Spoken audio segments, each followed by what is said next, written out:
Shalom, Yasharallah, and all praise and glory to the most high power of Abraham, Isaac, and Jacob. His words to be praised for everything.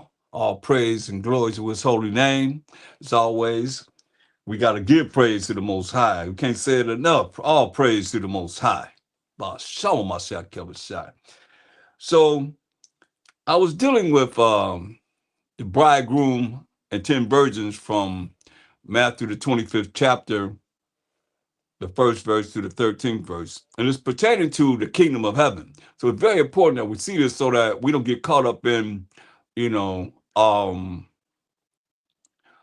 many ways that, people, traditions of men, which they have thought to be correct when it's really not correct according to the scriptures. That's why we got to look at, as he's talking about the kingdom of heaven being like 10 virgins and the bridegroom. So when you understand the bridegroom represents the one that a woman is marrying, but he's saying 10 virgins and one bridegroom, which Ha Mashayach Yahawashi, if you go through the previous lesson, I was showing you spiritually concerning what he's talking about pertaining to the kingdom of heaven, because this is what it's about, the kingdom of heaven. And he would not, since he did not sin, he would not bring a parable that would cause you to sin. Understand, overstand it. That's why it's saying, you got to understand, he's saying 10 virgins and one man, which is the bridegroom. He's not going to give you something, because a lot of people say that a man can't have but one wife. So here's a scenario that you got to show Ha Mashayach Yahawashi's off and bring us parable that would have someone think wrong. Am I wrong for bringing this out? The fact that this is a parable of one man and 10 virgins. And it goes through the whole culture that we have as the Israelites pertaining to marriage. We go into a marriage chamber and all that. We have to show all that so you can see, because you can't look at the Bible and our culture like the culture that we've been involved in from captivity to now, or you're going to be off. You're going to be just like they would have you to be, off. Really. And it's just the truth. That's all we're looking at, for the truth, right? So let's deal with the truth. As always, Colossians 3:17. And whatsoever you do in word or deed, do all by Ha Mashayach Yahawashi, giving thanks to the most high power, Abraham, Isaac, and Jacob. Jacob being the forefather of the 12 tribes of Israel, Judah, Benjamin, Levi, Simeon, Zebulun, Ephraim, Manasseh, Gad, Reuben, Naphtali, and Issachar. Those 12 tribes. He said he's the power of Israel. That's who the power of. So we give thanks to the Most High. Thank you, Most High, for everything. For this day, for allowing us to be able to go over your word on the Sabbath day and the new moon. We're celebrating the Sabbath and the new moon feast. So understand this. So it's powerful, man. We thank the Most High. But just being able to come back to who we really are, without having to deal with Christian sanity, religions, and different philosophies and, doctrines and so forth, where we can look at the Bible and really understand what it's talking about. Isn't that beautiful? I mean, that's powerful to me, So I'm going to read what we're going over from Matthew, the 25th chapter, from 1 to 13. This is what we're looking at. They say, and remember, like I said, Mashayach is not going to give us a parable that you can follow and you're going to be in sin, because he did not sin. Right? Listen. Then shall the kingdom of heaven be likened unto 10 virgins. Now, a virgin is a woman, whether that she have had sex or not. A marriageable age woman is also a virgin. There are many definitions of virgins,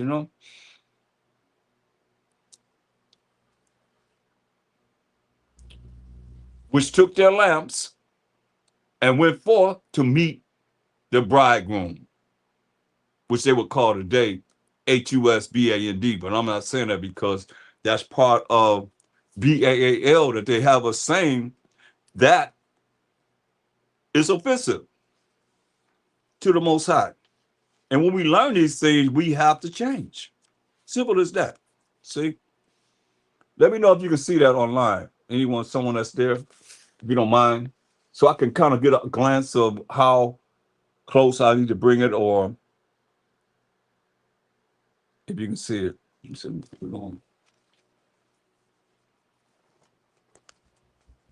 Could you see that? Can I get a wand? If you can see this, I'm just trying to see, pretty much get an idea of, because I bring this a lot. I want our people to learn how to stop offending the Most High. Anyone, can you see that? Is that okay right there?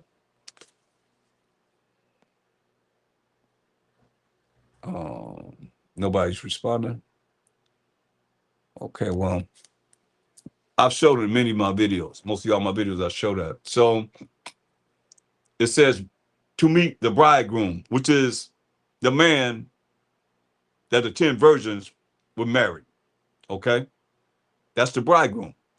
It said, and 5 of them were wise, verse 2, and 5 of them were wise, and 5 were foolish. Right? So, like I say, I went over a lot of this precepting in the first video that I done, because we talking about the kingdom of heaven. How you gonna make it to the kingdom of heaven? Right? They that were foolish took their lamps and took no oil with them. So the ones that was foolish, they took their lamps and they didn't take any oil with them, right? So you got the lamps got to be able to be, bring forth the light. But if you have no oil, you can better bring forth no light, right? When it's time that you need it. So when you look at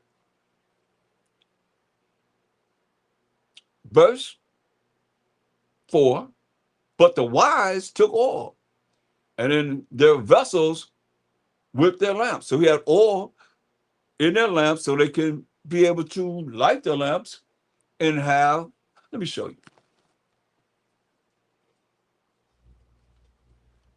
Here go, this is an oil lamp right here. See, it's an oil lamp. You see that? Got oil in it. And it got the wick right here. See, it got the wick on it. So, yeah. So you can see that. You know what I mean? That's something you can see without shadow of doubt. So an oil lamp like that, right? That's what we're looking at. So it says, verse 3, they that were foolish took their lamps and took no oil with them. They have no oil with them. But the wise took oil in their vessels with their lamps. So they had the lamps. You see the oil that's at the bottom of the lamp. And they had extra oil along with them. So just in case, take a little time, they'll be able to, fill the oil lamp up with some more oil to keep the light burning. Right? So looking at us continuing, verse 5, while the bridegroom tarried, I mean, he took a long time. While the bridegroom tarried, he didn't come right away. They all slumbered and slept. They all went to sleep. And like I said, I went through all of this, in the previous lesson, precepting it spiritually. And at midnight, there was a cry made, behold, the bridegroom cometh. Go ye out to meet him. And all those virgins arose and trimmed their lamps. You like the top of it, it's kind of burned up. You can just cut off the top of the wick, and they trimmed their lamps, right? And the foolish said unto the wise, give us of your oil, for our lamps are gone out. Remember, Terry took a long time to come, so he said, hey, our lamps done went out. We need some of your oil, because our lamps done went out. But the wise answered, saying, not so. Lest there be lest there be not enough for us and you. But go ye rather to them that sell and buy for yourselves. So say, I'm not going to give you my oil unless we won't have enough for ourselves. Splitting it with you, right? That's why I said, but the wise answered, verse 9, saying, not so. Lest there be not enough for us and you, but go ye rather to them that sell and buy for yourself. And while they went to buy, the bridegroom came. And they that were ready went in with him to the marriage, and the door was shut. Afterward came also the other virgins, the other 5 that didn't have any oil, that went to buy oil, right? Saying, power, power, Ha Mashayach, open to us. But he answered and said, verily I say unto you, I know you not. Ooh. But he answered and said, verily I say unto you, excuse me, Salakia, because I just remembered that word goes back to AMEN. Salakia Mosai about someone. But I'm learning, I'm telling you, you can look it up for yourself, that was added in there. So we'll be calling on ZEUS AMEN. That's ZEUS last name, AMEN. The one y'all call on at the end of your prayer, look it up. That's what Alexander established before he left off this earth. He established that. You see? So, and I just learned this, so,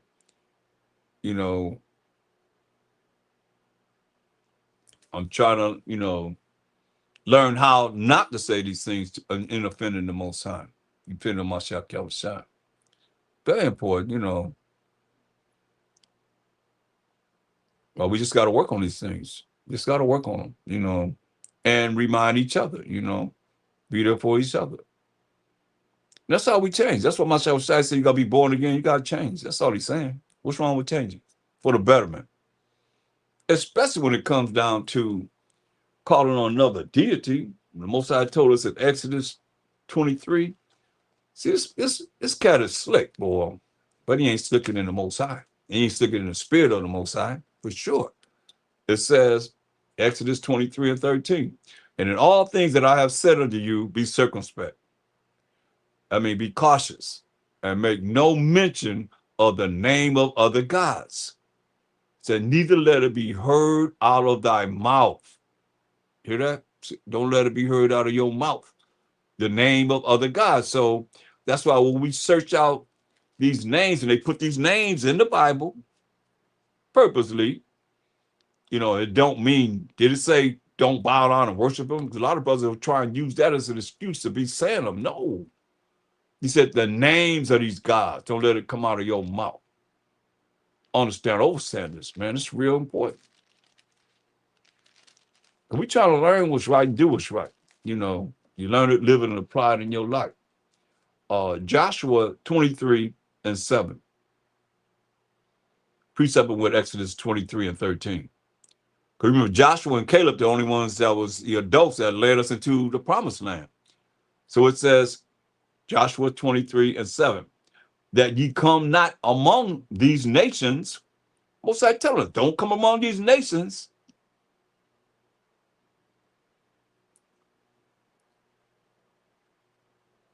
These that remain among you, that you come not among these nations, these that remain among you, neither make mention of the name of their gods.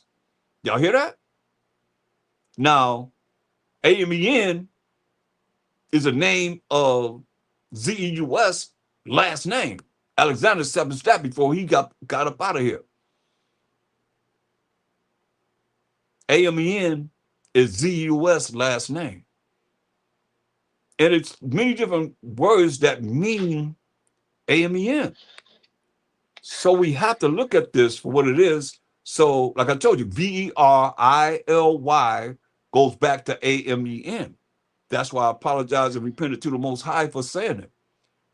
TRULY goes back to AMEN. Because I used to say TRULY every time I say VERILY. And then somebody, hit me to the point that goes back to AMEN. And we try to change, y'all. What's wrong with changing? Even offends the Most High. Look what Joshua said. Through the power of the Most High. Joshua 23:7. That ye come not among these nations, well, we're scattered among all the nations today, these that remain among you, neither make mention of the name of their gods, nor cause to swear by them, neither serve them, nor bow yourselves unto them. That's what I say, but cleave unto the Most High your power as ye have done unto this day. So I'm going to do. I'm going to cleave to the Most High. And as much as possible, try my best not to offend him. That's the problem we have. We're not looking at the Most High. I mean, you got to look at the lesson I did on Hosea 5:15. That changed a lot of how I think. Before that, maybe, I was caught up in like anybody else, whatever. But when I went into Hosea 5:15 breakdown, well, I said, I'm going to go to my place until we acknowledge our offense. And when I got to the point that said till we acknowledge our offense, it took me somewhere. All the way from the garden, all the way to the end of this world that we're in right now. And we offended the Most High and still offending him. And we take him that he have to think and feel the way we feel. And that's totally contrary to the spirit of the Most High. His ways and thoughts, not our ways and thoughts. You're going to tell me that the Most High not going to be offended by the things that we do that offend him? We made him cry. You can't say you love him. You can't feel what I just said. Now you're talking about him, man. That's why we got to really pay attention in these last days. Look at the spirit, man. I'll turn the page. Look. I turn the page, I'll praise the Most High about so much. A lot of times I turn the page, I'll be right there. I turn this page, let me show you what it says. I just turn the page. I'm trying to go back to where I was at, where I want to go, but I turn the page and look where I'm at. Nehemiah 8th chapter. I'm looking right at it. It's underlined for me.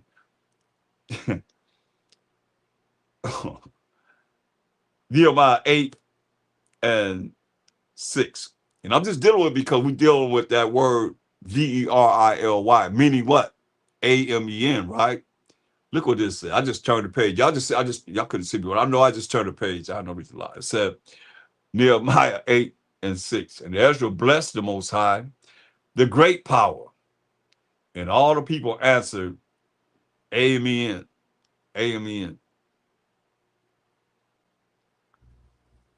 With lifting up their hands, and they bowed their heads and worshiped the Most High, which say LORD, with their faces to the ground. I'm going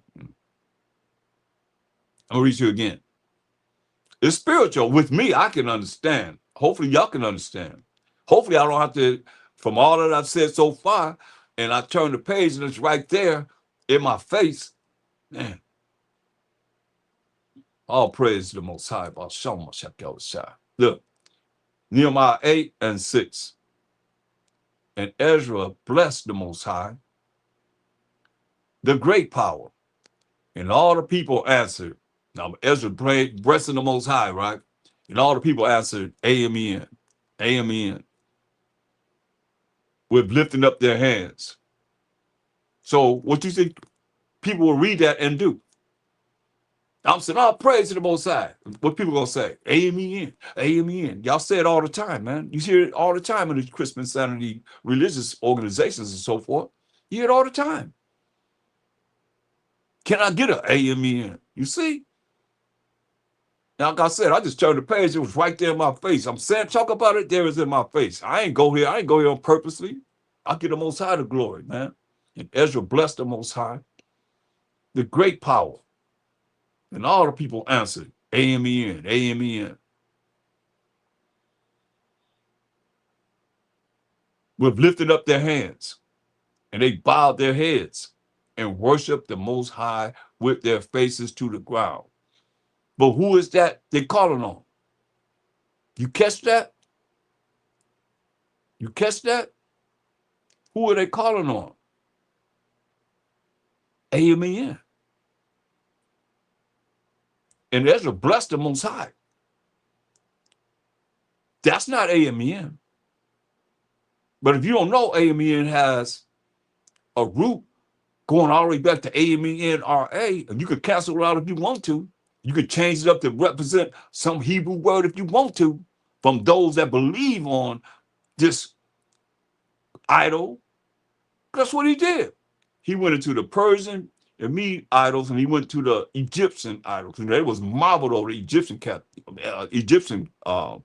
empire, and he chose AMEN. And he gave their number one god, ZEUS, that last name of AMEN. I asked, who bringing that out? You know, the Spirit of the Most High showed me that. I'm like, man, who bringing it out? You got to bring it out. When you know, you got to change. And Ezra blessed the Most High. This was the Spirit brought. I wasn't coming to this verse, but the subject matter we talk about, you tell me it ain't on point. That's the Most High. I'll give him all the glory for that. And Ezra blessed the Most High. Power of Abraham, Isaac, and Jacob, Jacob being the forefather of the 12 tribes of Israel. The great power. And all the people answered, Amen, Amen, with lifting up their hands. Amen, Amen. Come on. Put that in there, man.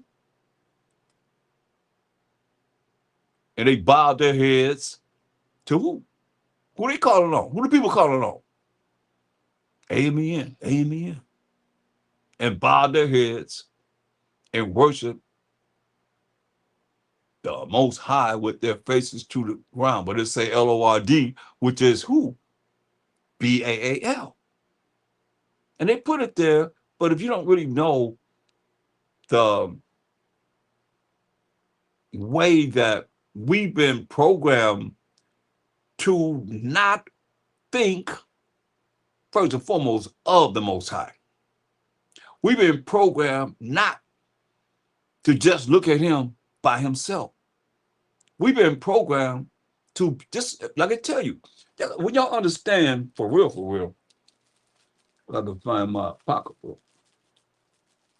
Let me show you something. This is what it says, man. And this is what most people in this world are. Hold up, I got one here. My study one. Hold up. It tells you about the past, the present, and the future. That's why we're looking at the kingdom of heaven. It's serious because he tell you this, man. In 2 Ezra 8 and 50, in the Apocrypha, we talking about the kingdom of heaven, the end of this world, in the beginning of the world that's coming. It say, for many great miseries shall be done to them that in the latter times shall dwell in the world. Why? Because they have walked in great pride. Because they have walked in great pride. And the pride is most people in this world now, they're not talking about the Most High. You got to bring him up for him to even be in the conversation. Most people talk about people. They must talk about their life, what's going on in their life, what happened, this happened, that happened, this happened, that happened. And it ain't really about him, what he done. You know, that's what the prophets did. That was my Mashayach said, I come in the Most High name. He can't represent him. How you going to pray to him and you want him to answer your prayer, but he's not in your conversation? You don't have a means to be able to bring him to someone, especially we that are supposed to be the chosen of the most, at least I won't say the chosen, but the called of the Most High, the children of Israel. Because many are called, few are chosen. You ain't chosen until you made it to the kingdom, to me, with me. You're the chosen one that's made it to the kingdom. But we are the chosen people of the Most High. But he don't use a remnant. You're gonna get a remnant. But you hear what it said? For many great miseries shall be done to them that in the latter time shall dwell in the world, because they have walked in great pride. I find people, confront me about sometime about what I'm saying as being pride. I'm not prideful. I'm just teaching the truth, and take it or leave it. Then you got to be able to bring lessons or some kind of precepts to back up how you feel, that you can dictate that, because people say I'm prideful, but how am I prideful when I'm telling you? That's calling me a hypocrite. I am wasting my time for you to listen to me, and I'm prideful. You're wasting your time. If you think I'm prideful, you're wasting your time dealing with me. Straight up. And you're going to be miserable because you're going to pick up the same spirit. But then when you check, then now all of a sudden I'm prideful because I'm telling you how to be right. When I spend my life in this is my life. This ain't something I'm just doing. This is my whole life. Every day, in all kind of ways of thinking and understanding and meditating and praying and fasting and doing all the things that need to be done for the nation. Not only myself, for the nation. Our 12 nations that make up one nation, the 12 tribes of Israel. That's why, look, you can't be prideful. Well, how am I going to read this and then I'm going to end up being prideful? Make that make sense, man. That's why you have to be humble. You have to be humble. Or you're going to be made to be humble. Straight up. Most I got something for you. Trust and believe this. He got something for you. Everybody want to be prideful. Look. How can I read this? You calling me a hypocrite. Straight up. Ecclesiastes 10:7. Pride is hateful before the Most High and man. You hear that? So I'm hated by the Most High and man. Come on now. Gotta make this make sense. 12, verse 12. The beginning of pride is when one departed from the Most High, and his heart, which is your mind and your thoughts, is turned away from his maker. And I'm talking about the Most High. Who talk about the Most High? Who really praising the Most High? Talk to me. I've been asking for videos to show me just him. Show me about him. That's what it's about. That's the whole objective of these other nations, is to keep us from the Most High. That's why we in captivity, slavery, and bondage now. That's what you're talking about. The kingdom of heaven, you're going to see it's going to be about being holy, doing what he say do, following what he do, so that how much outside is an example of how we're supposed to be. How you depart from someone that you love and you bring it out. Make that make sense? You can't. Come on, man. It said, for pride is the beginning of sin, and he that hath it shall pour out abomination. That's what you're saying. And therefore the Most High brought upon them strange calamities and overthrew them utterly. Man. The Most High have cast down the thrones of proud nations, proud princes, and set up the meek, which are the humble, in their stead. Man. The Most High have plucked up the roots of the proud nations. Now he gonna pluck up the roots of these proud nations that live and operate in these kingdoms right now, and planted the lowly in their place. You hear that? He planted the humble, those that are humble in their place. Not all pride thinking they all that. Shoot, man, I ain't nothing that's all to be. And you either. Or show me what's going to happen within 1,000 years of Ha Mashayach Yahawashi teaching us who? The Most High. You got to jump start right now in what I'm telling you about, learning about him, being in touch with him. Because these other nations, man, I don't mean go on a tangent, but I just feel that it needs to be said because of the fact of people not really paying attention, man. If they are, y'all might be paying attention to the wrong thing. I mean, we know a part of prophecy and part, we do have this truth. And it comes in many facets but I mean, as far as what I'm telling you, and us making the Most High cry, who telling you that? I'm gonna make him cry and I'm gonna still be prideful. Are you serious? Make that make sense. From what I just read to you, pride turns away from the Most High. When you are prideful, that's when you depart from the Most High, who I'm talking about. We got to stop offending him. and find every way that we can to stop offending him. Why he just took me to that. I can't take no credit for that at all, man. When you turn the Bible and all of a sudden you right there in the subject matter you talking about. That's the Most High. But if you're not spiritual, you might not understand, because maybe it never happened with you. It happened with me all the time. Look at my videos. When I'm teaching, you see I'll be talking about something, I turn the page and be right there, and I give glory to the Most High. Here go these heathen, though. They know this. Ezekiel 39:23. And when you understand this, maybe spiritually, if you're able to be spiritual, you'll be able to see why it is that we have to come back to the Most High. It's more than saying repent and keep the commandments. You better know who gave the commandments. Tell you that. That's before the Most High. But tell me you don't have to. Before the Most High. I ain't got to know you. Are you serious? Do what they know. Ezekiel 39:23. And the heathen, these other nations outside of those 12 tribes of Israel I just named, shall know that the house of Israel went into captivity for their iniquity, because they trespassed against me. You hear that? Who that me? Talk to me. Who is that me? It's because they trespass against me. Is that Ezekiel? Think that's Ezekiel talking? That me represent Ezekiel? That's the Most High. Power Abraham, Isaac, and Jacob. So that's his name forever and more to all generations. Can't go wrong with that. It said, and the heathen, these other nations, shall know that the house of Israel went into captivity for their iniquity, for our wickedness, for our sins, for our evil, because they trespassed against me. That's the Most High. We trespassed against the Most High. Therefore hid I my face from them.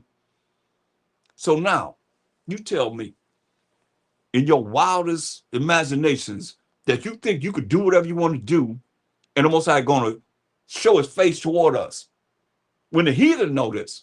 So everything that you see, they had our book, they had a Bible, they're making the book, money off the Bibles.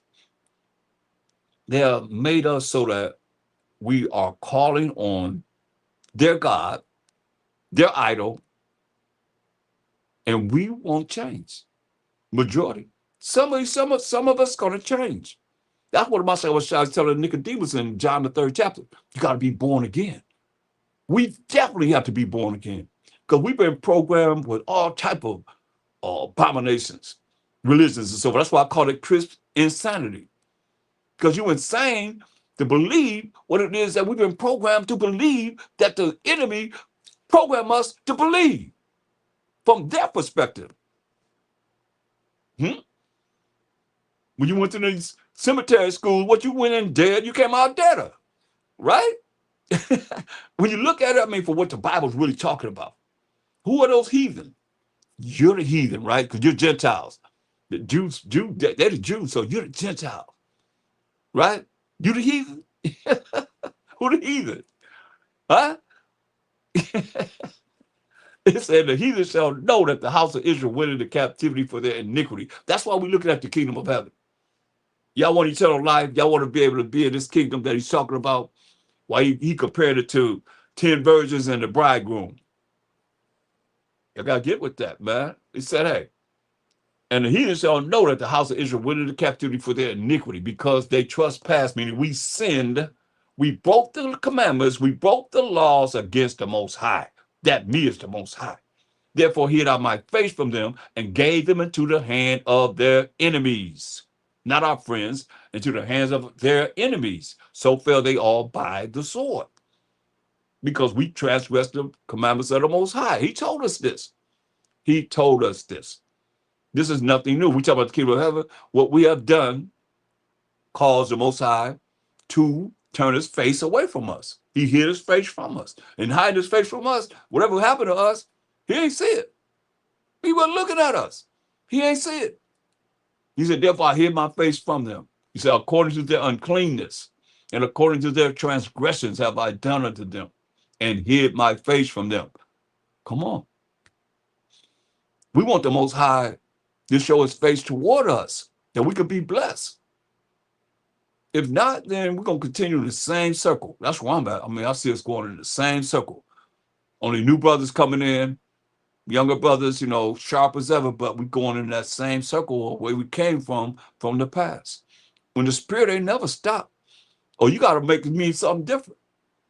According to their uncleanness and according to their transgressions, have I done it to them and hid my face from them. So we got to look at least I think it in the spirit. I got to find out a way. Most High, show me a way that we can, whatever we can do to make him turn from hiding his face from us to having his face looking at us, to bless us, and not remain in the curses that we put ourselves in for not keeping his laws, statutes, and commandments. He said, therefore, thus said the Most High Power, now will I bring again the captivity of Jacob and have mercy upon the whole house of Israel, and will be jealous for my holy name. His name and our name, Yah, Shah Allah. His holy name. Did he say for our holy name? But see, we always talk about ourselves. Israel, Israel, Israel. He said for his holy name. He got nothing to do with us. His holy name got something to do with us. He said for his holy name. Only thing that have to do with us is that his name, Yah, short for Yahweh, is in our name. That's it. After that, they have borne their shame. Hear that? Have we actually carried our shame? If we still offended him? And I'm showing you things that the Spirit is showing me in these last days to the nation. To the nation. How we got to stop offending him. Any way, shape, or form, man. Y'all need to be thinking about the Most High. Y'all done lost the order. The Most High first. Ha Mashayach Yahawashi. Then man. Then woman. That's how it goes, y'all. That's the order. But if you lose the order, it ain't going from Israel to whoever else, then whoever else. Huh? It got to come from the Most High. Or prove me wrong. You got somebody better than him? Ain't no man gonna save us. Ain't no camp, ain't no congregation, ain't no church, ain't none of that.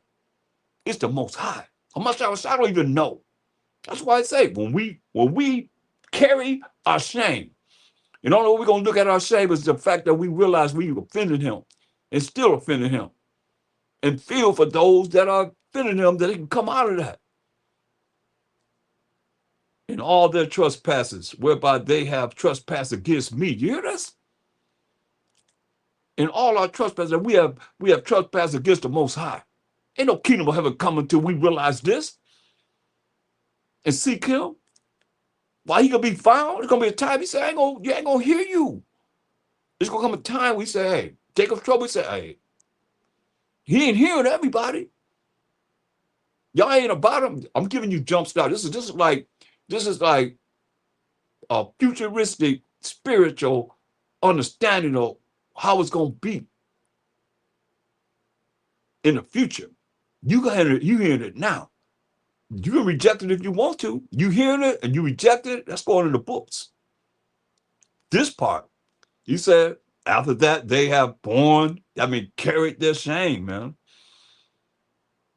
And all their trespasses whereby they have trespassed against me when they dwelt safely in their land and none made them afraid. Hear that? When we dwelt safely in our land, nobody made us afraid. Why? Because the Most High was with us, and they knew the Most High was with us. When I have brought them again from the people, he gonna gather us. He gonna get us because we scattered among all these nations. When he have brought us, this is the Most High. Who do you think that is? What man you gonna put right there that you trust in so much? Who you gonna put right there? Who that I? Because y'all trust in man. Y'all trust in Israel, Israelites, whatever. That I is the Most High. Power, Abraham, Isaac, and Jacob. So that's his name forever and more to all generations. He said, that's the Most High, have brought them again from the people. You talking about the kingdom of heaven, you better tap into who's going to do it. Who's going to do it besides him? Who do you know going to bring the end of this world that we in right now to the world that's going to come. Talk to me. Who going to do this? Because some of y'all act like man going to do it. You act like whoever your leader is or whoever it is that you believe in more so than the Most High, going to do it. Talk to me. What man? Y'all better learn to elevate the Most High. Y'all better learn to praise the Most High. I tell you that. Or tell me I'm wrong. Bring precepts to bring to the point that I'm wrong and saying you better see what he said. When I have brought them again from the people and gathered them out of their enemies' lands. That I is your leader. That I is your preacher. That I is your minister, your pastor. Huh? Talk to me. You think it's important? Y'all talking about the kingdom of heaven? Going to the kingdom of heaven. You better understand. You understand this. This is serious. I can't express it no harder than I am. I guess I know I can, but I'm just really serious. Understand this. Don't trip on my voice or whatever, loud, whatever. I'm just serious. I'm serious as could be before the Most High. He know. When that's the Most High, have brought them again from the people. This is what we need. This is what we're looking for. That's who's going to do it. The Most High, that I is the Most High. And he's the nation know that we in captivity behind breaking the Most High's laws. We got pork the other white meat. Men with men, women with women, all kind of things that's abominable to the Most High is acceptable in this world. He said, when that's the Most High, have gathered them again from the people. Again and again. We've been gathered from the people again and again and again. Captivity over here, captivity over there, captivity over here, captivity over there. We cry to the Most High. We're going to do what you say do. We're going to do what you say do. Because we're being beat down. We're tired of being in captivity. Then he have pity on us and bring us into the land. Then he said, hey, do you see what he just said? He kicked us out the land, turned his face away from us, hid his face from us. Then we cried to him again. When we admit that we have been shameful before him and trespass his laws and commandments that they say you ain't under. See that? Who taught our people that we ain't got to follow the Most High? Where'd that come from? That you ain't got to follow him? You ain't under the law. Who started that? Who started? We don't have to follow the Most High's laws and commandments. But yet still you got to pray for him and he got to answer your prayer, but you ain't got to do what he say do. Make that make sense, man. I can tell this to a little child. A little child gonna say, that don't make no sense. But how come we as adults can't see that? Because you destroyed for lack of knowledge, because you have forgotten the law of the Most High. I tell you that in Hosea 4:6. All this is here, man. That's right. I mean, he's telling you. He said, and gather them out of their enemies' lands. Not your friends' lands, but he said, out of your enemies' lands. And I'm sanctifying them in the sight of many nations. That's what's going to happen, y'all. He's going to be sanctifying us, the Israelites, before many nations. Then so they know that I am the Most High, their power. There's a personal possessive pronoun showing ownership. We going to know that he is the Most High, our power. Only those that's going to realize it's about him.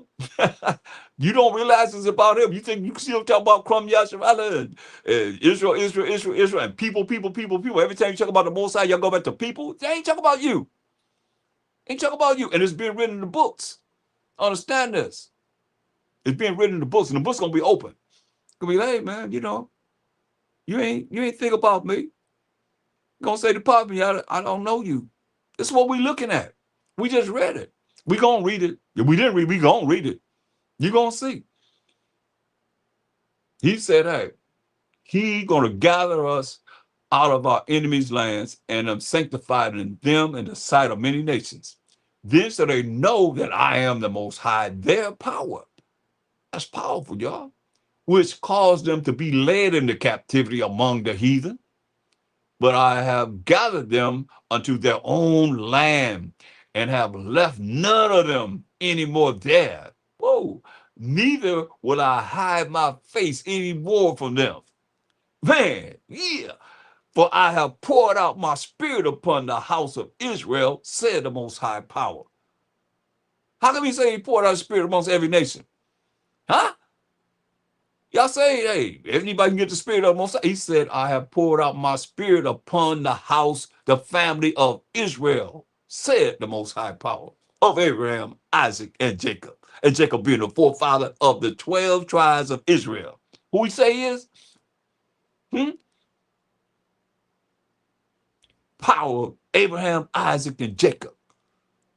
That's it, man. If you're not of Jacob, hey, he's not your power. But we're going to have people that's going to be in the strangers and all other nations going to be in the kingdom. What is a righteous kingdom? What's wrong with being righteous? That's the problem I have. What's wrong with being righteous? Nothing. Shouldn't be nothing wrong with being righteous. So you see the heathen know. So what you think? They're going to teach you the right way? What Malcolm say? If they don't teach you the right way, they definitely ain't going to teach you the right way. So now, let's continue. I digress. That's how excited I am about, who I serve, the Most High, Ha Mashayach Yahawashi, by SHAM Mashayach Yahawashi. But I'm going back, Matthew 25. We start at verse 7. Then all those virgins arose and trimmed their lamps. And the foolish said unto the wise, give us of your oil, for our lamps are gone out.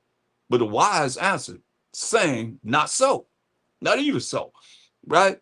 It said, lest there be none, not enough for us and you together. They said, if I give you my oil, ain't gonna be enough for us.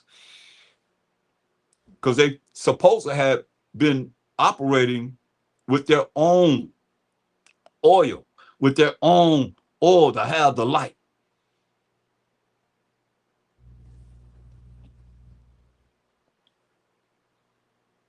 But the wise answered, saying, not so, lest there be not enough for us and you.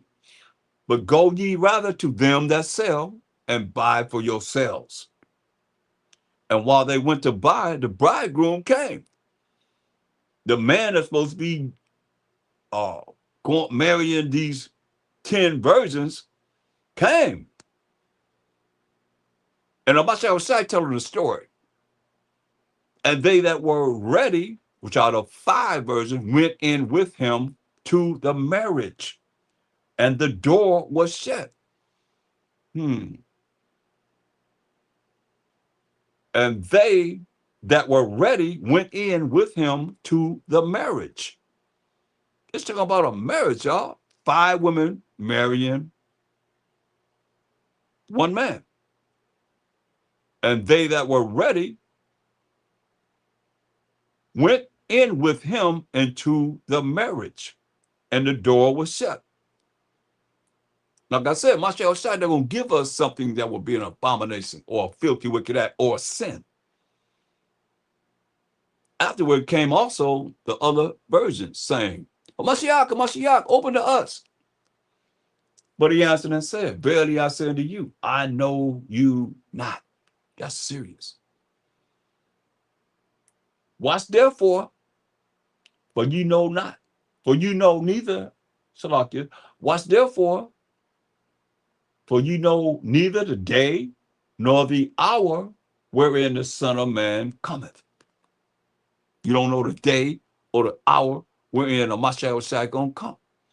Because he has said in the chapter before this, and he already told him in Matthew 24:36, he said, but of that day and hour, Matthew 24:36, but of that day and hour knoweth no man, no, not the angels of heaven, but my Father only. You see? So the Most High, the only one that know when that day of righteousness on this earth is going to come. So if he's the only one that know, I mean, don't take a rocket science to figure this out. Don't you think we should be trying to find out as much as we can to please him and do what he say do, when the heathen are having us to be transgressing the Most High's laws and his commandments? That's their job. That's what they're about. Because look, it's their whole thing, man. This what they are in this for.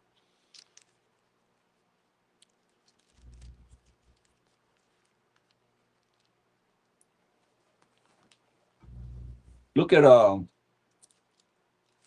Luke 12. Go to Luke 12, 12th chapter. We're going to look at verse 36 and 37. And you yourselves like unto men, this is my Yahawashi speaking, that wait for their power. And I sound like using that word Lord because, like I said,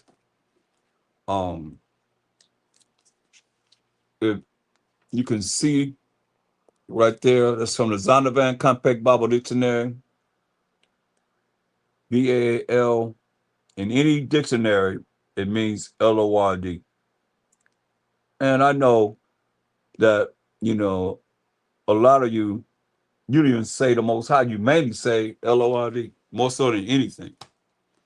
And that's sad, but that's what it means. And it's like in these last days, knowledge going to be increased. And that part I think we need to really look at, because the elite had our Bibles for a long time. And that's their idol. And they put their idol in the Bible, so you call on their idol. And they'll tell you, I showed you many times, even on Jeopardy. Anybody want to look at it? You can go back on some of my videos. I expose it in a lot of my videos, even on Jeopardy. I can't do it now because I'm on my phone and I have the information on my phone, but I've showed you many times on Jeopardy. They asked on the panel, they said, what is the name of the 4-letter Canaanite god, Lord?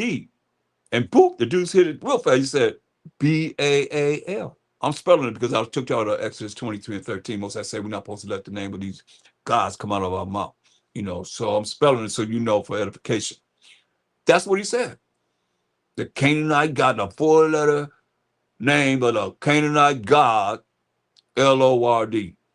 And he hit it real fast and said, Baal. I ain't making this up. For real. That's what he said. And it's right there for everybody to see. But, we can come up with an excuse and say, oh, well, it don't mean that. It means this. It means this. Or where you get your Hebrew. We said it in Hebrew, So what we said it back in the day. Certain things we said we didn't know. Because who's exposing this in these last days? The spirit ain't never stopped. Back here, that's the best we could beat. TV shows, that's the best we could beat. And we still didn't bring it out like that. We didn't know. Like certain things I don't know, and you don't know. I mean, we look at each other to feed on each other to be able, okay, that work? Okay, let's do it. That's where I'm at. Let's roll with it. Okay, where it come from? Come from a little child, man. We're going to roll with it. Come on, y'all. Especially when it comes out of the Most High. Hebrews 10:31. You know it got to come, y'all. It's a fearful thing to fall into the hands of the living power. That's what I'm talking about. Why ain't nobody really talking about going through the throne of the Most High? Tell them they can do whatever they want to do. And the proof is in the pudding right here. What they've done. Put it in your face. Wait a minute. I got another one here. I got to keep doing it. Nobody else going to say they know, but they ain't really looking at how important this is. Because who really love the Most High enough to put it in their face? Put it in your face. You see that? This from the New Unger's Bible Dictionary. That was the Zondervan Bible Dictionary out there, compact Bible Dictionary I just showed you. It's the same thing, isn't it? The same thing. Baal means Lord. Come on. Yeah, we got change. And they put it in here so you call it on their God. Baal.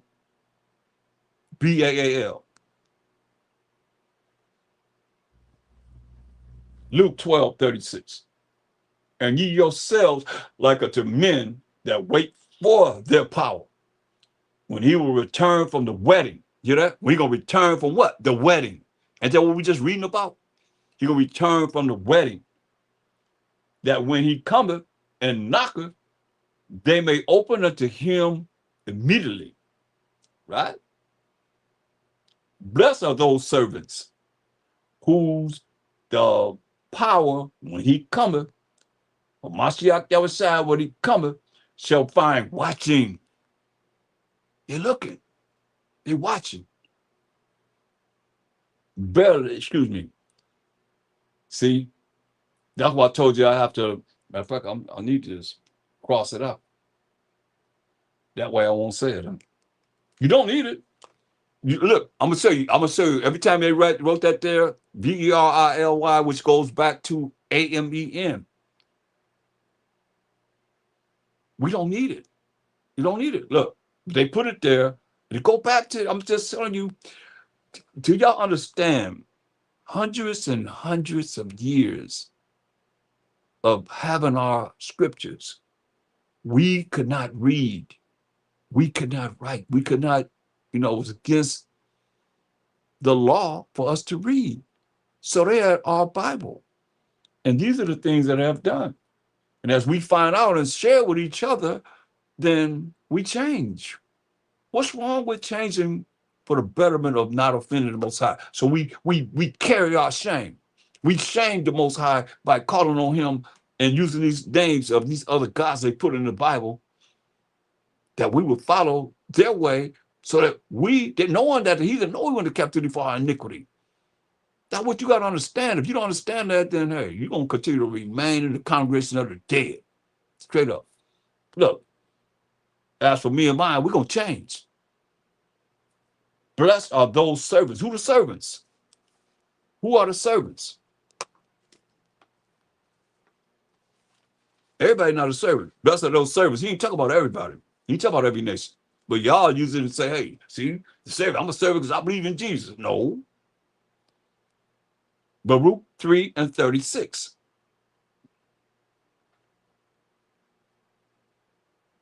He have found out all the way of knowledge. That's why I say it's very important to look at these definitions from the Bible. Let the Bible define these words. And you see, you can't nobody gainsay on this. He have found out all the way of knowledge and have given it unto Jacob, his servant. You see? He have given it to Jacob, his servant. So you see servants, he's talking about the children of Israel. We are Jacob. That's our forefather. Jacob is the forefather of the 12 tribes of Israel, who is Judah, Benjamin, Levi, Simeon, Zebulun, Ephraim, Manasseh, Gad, Reuben, Naphtali, Asher, and Issachar. Them 12 tribes, y'all. And to Israel, his beloved. You see, beloved is talking about the Israelites. Point blank. That's why I say, when you look at these definitions that I'm giving you, they're right to the point. Or they'll be challenged, y'all. Some of you going over there, your precept that you bring it is not as strong as it could be. It should be. These precepts I'm giving you, definitions, you can't gainsay on this. You're right to the point. Isaiah 44:1. Ha Mashayach Yahawashi says servants. Look who the servants. Isaiah 44:1. Yet now hear, O Jacob, my servant. Yet now hear, O Jacob, my servant. You see? And Israel, whom I have chosen. See, Most High chose us, man, as the Israelites. All praise to the Most High. About SHAM. Look, going back to Luke 12:37. Blessed are those servants, those Israelites, whom the power, when he cometh, shall find watching. Don't find watching. I say unto you that he shall gird himself and make them to sit down to meat, and will come forth and serve them. Man. Okay, now let's see what it says. If I put what VERILY says, and we put that there, now listen how it says, what's being said. See if y'all catch this. Blessed are those servants, who are the Israelites, whom the power, which LORD represent who? BAAL, when he cometh, shall find watching. Okay. Now what's it say? Amen. I say unto you that he shall gird himself and make them to sit down or to meat and will come forth and serve them. That's who's going to do it. Amen. It's very important. That's why we got to be open to change, man. We got to be open to be born again. We got to be open to become a new man, a new woman, a new creature.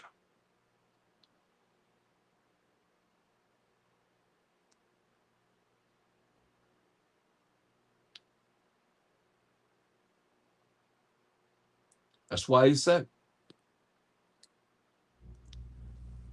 and if he shall come in the second watch or come in the third watch and find them so, blessed are those servants. Blessed are those Israelites. Because the Israelites are the servants. We just proved that. 2 places. And this know that if the good man of the house had known what hour the thief would come, he would have watched and not have suffered his house to be broken through.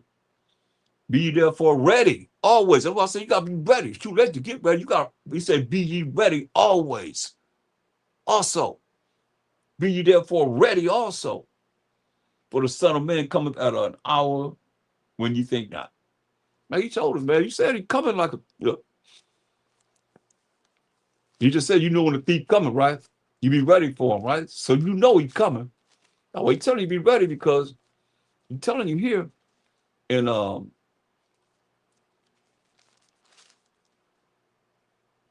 Peter's 3 and 10. But the day of Ha Mashayach Yahawashi, when he come through the power of the Most High, will come as a thief in the night. You see that? He's going to come like a thief in the night. We're talking about the kingdom of heaven. He's going to come like a thief in the night, in which the heavens shall pass away with a great noise, and the elements shall melt with fervent heat. The earth also and the works that are therein shall be burned up. Straight up. Seeing then that all these things shall be dissolved, you're going to melt everything. What manner of persons ought you to be in all holy conversation and righteousness? Talking about the laws and the commandments of the Most High wrote with his finger. And righteousness, still dealing with the laws, statutes, and commandments of the Most High. Holy, righteousness, same thing. Looking for and hastening unto the coming of the day of the Most High, while Mashayach Yahawashi, wherein the heavens being on fire shall be dissolved, and the elements shall melt with fervent heat. Nevertheless, we, according to his promise, look for new heavens and a new earth, wherein dwelleth righteousness. That's why it's very important to know the definition of these words. So when you see that, nobody can gainsay on it. What I'll tell you, what's righteousness? Like I say, when he come, he's coming to judge and make war in righteousness. So he's gonna set up righteousness on this earth. I challenge you, what's wrong with being righteous when you know what righteousness is? Deuteronomy 6:25. Deuteronomy 6 and 25 defines righteousness. And it shall be our righteousness if we observe to do all these commandments before the Most High, our power, which he hath commanded us. That's righteousness. That's the definition of righteousness. Doing the commandments of the Most High. So now going back to Luke 12 and 37 again, it said, hey, well, we get 36, and you yourselves like unto men that wait for their power, when he will return from the wedding. We read about that wedding, kingdom of heaven, like, the wedding they just talked about, that when he cometh and knocketh, they may open unto him immediately. And he knocked. They may open up to him immediately. Blessed are those servants, who are the Israelites, we find, whom Ha Mashayach Yahawashi, when he cometh, shall find watching. You can eliminate that word BIRILY because I just showed you that represents AMEN.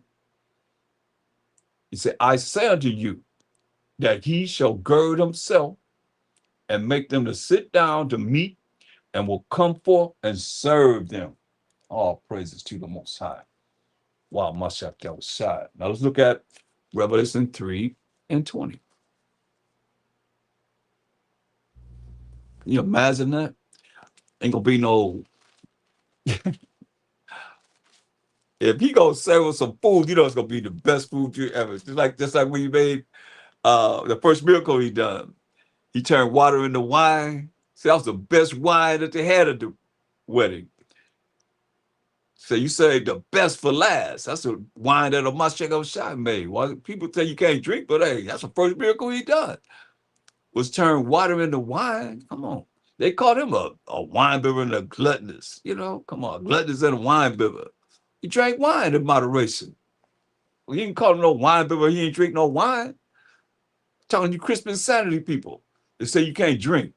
Come on, man. Stop faking it. Let me show you. I don't like to say nothing. Can't prove it. Let me see if I can find that.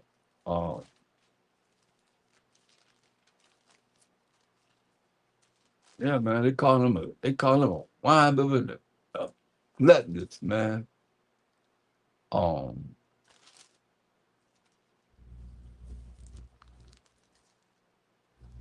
tell you, I haven't been there in a while.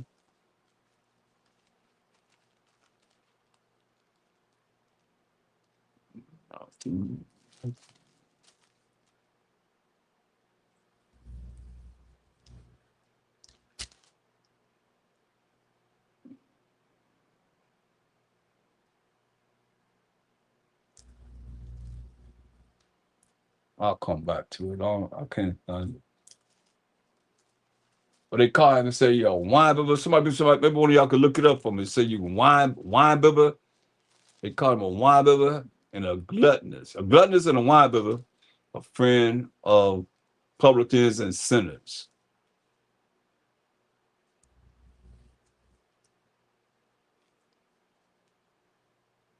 So I know it go to with Genesis. And they prophesied it. Let me see if it's prophesied about him in Genesis 49 and 10.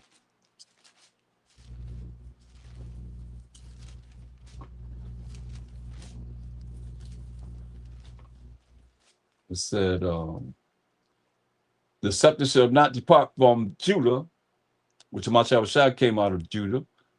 Hebrews 7:14 said, but it is evident that our power, Mashayach Yahawashi, sprang out of Judah. No lawgiver between his feet until Shiloh come, and unto him shall the gathering of the people be. Mashayach Yahawashi, binding his foal unto the vine, and his ass his coat unto the choice vine. He washed his garment in wine, and his clothes in the blood of grapes. His eyes shall be red with wine. See, that's what it is. His eyes shall be red with wine. You know, I think 19 and 16. No, that ain't it. Matthew 11:19. Sorry, that Matthew 11:19. There it is. Tawada, Thomas. Matthew 11:19. The Son of Man came eating and drinking, and they say, behold, a man gluttonous and a wine bibber. See? And a wine bibber. A friend of publicans and sinners, but wisdom is justified of her children. See? So, man, what kind of, when we sit down, look, go back to Revelation 3. The water for that. You know, look, go back to Revelation 3 and 20. He said, behold, he said, I stand and knock. Excuse me, I stand at the door, Salaki. He said, behold, I stand at the door and knock. If any man hear my voice and open the door, I will come into him and will sup with him and he with me. Man, what kind of supper is that going to be?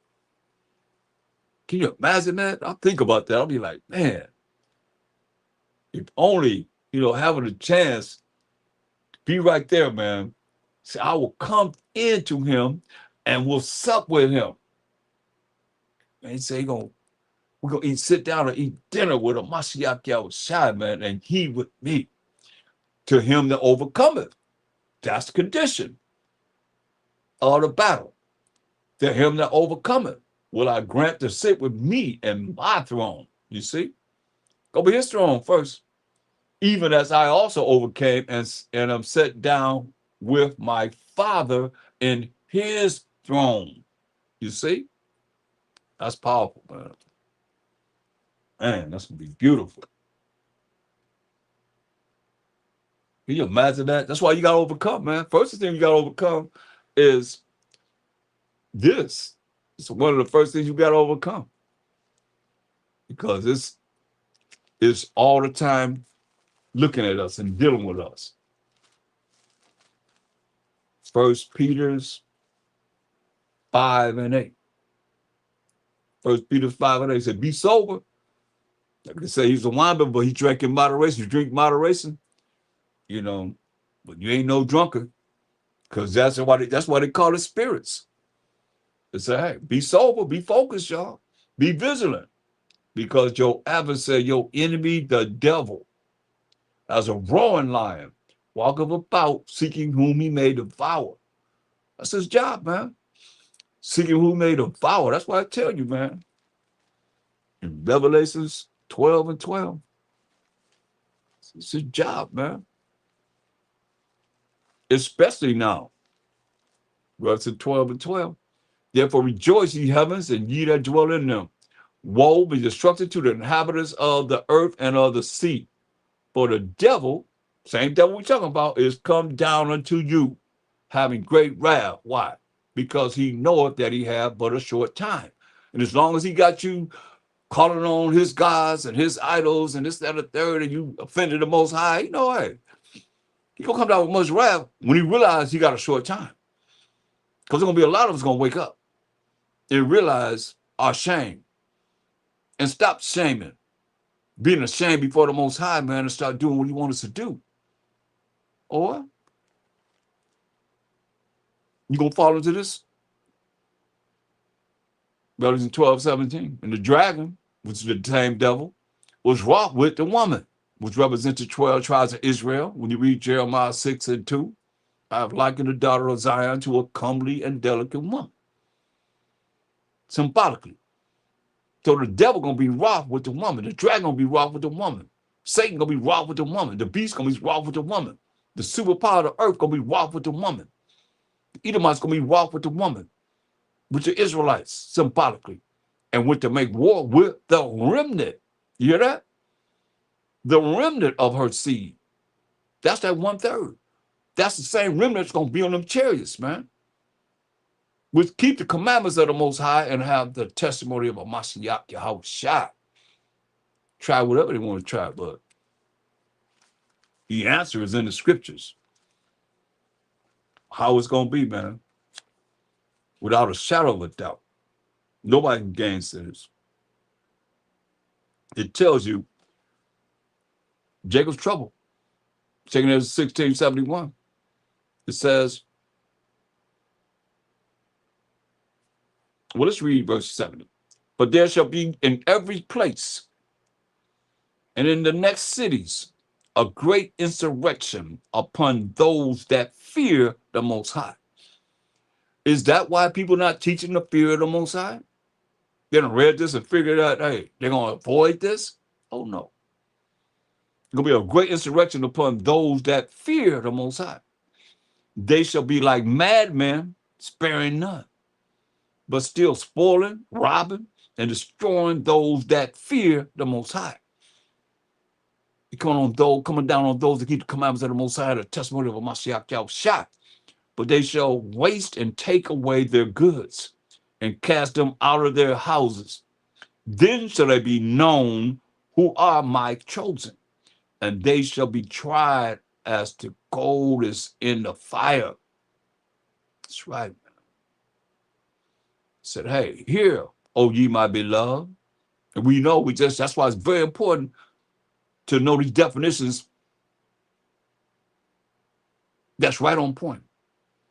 We just read in Baruch 3:36. Remember, it said, Israel, my beloved. So it's talking about the Israelites. O ye my beloved Israelites, said the Most High, behold, the days of trouble are at hand. Jacob's trouble, right? But I will deliver you from the same. Be ye not afraid, neither doubt. I mean, you got to have strong faith. But the Most High is your guide. If you believe in him, how you going to be your guide and you ain't talk about him? You ain't a bottle.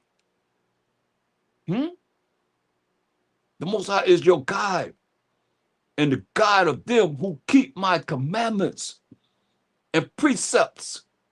Said the Most High, your power, our power. Let not your sins weigh you down, and let not your iniquities lift up themselves. Woe, destruction unto them that are bound with their sins and covered with their iniquities. Like as a field is covered over with bushes, and the path thereof covered with thorns, that no man may travel through. You just caught up in, oh, woe was me, woe was me, woe was me. He talk about the people. Say, don't be doing that. Not if you got faith in him.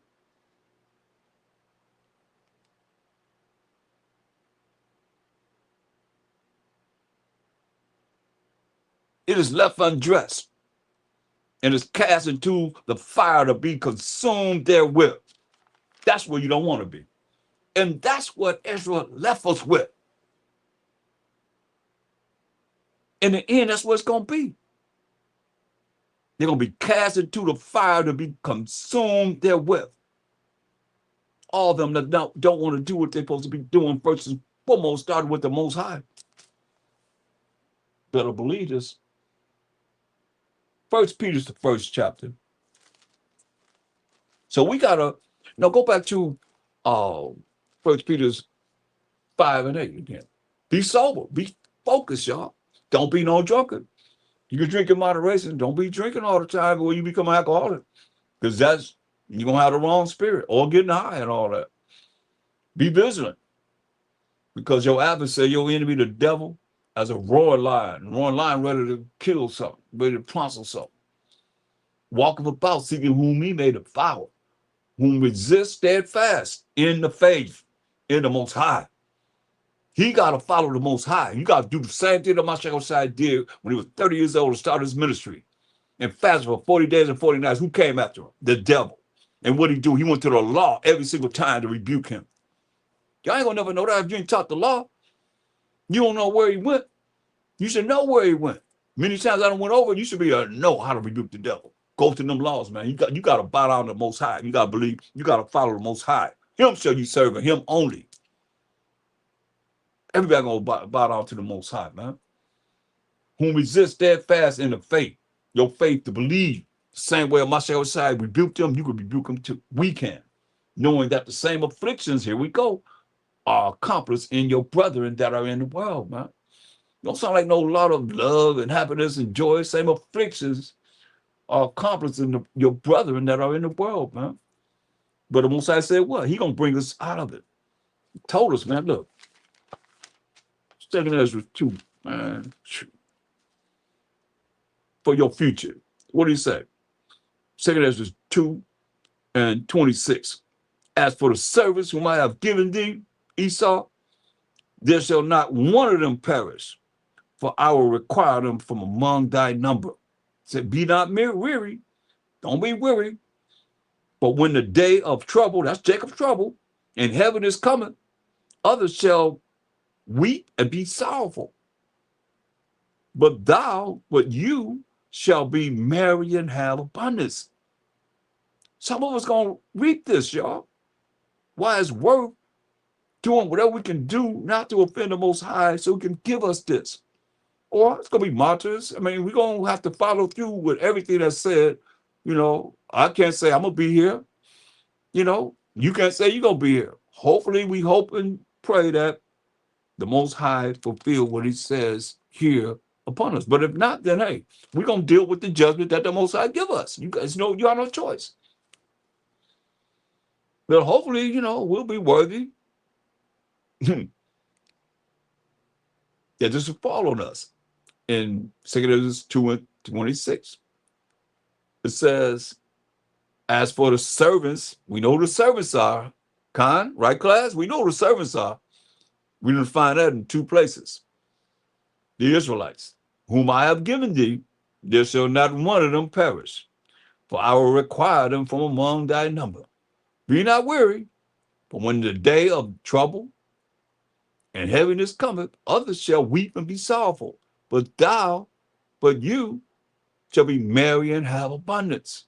The heathen shall envy thee, but they shall not be able to do nothing against thee, saith the Most High. See, my hand shall cover thee, so that thy children shall not see hell. Be joyful, O thou mother, with thy children, women that have children that's in this truth. For I will deliver thee, saith the Most High. Oh, man, don't that sound great? Man, I can read that over and over and over again.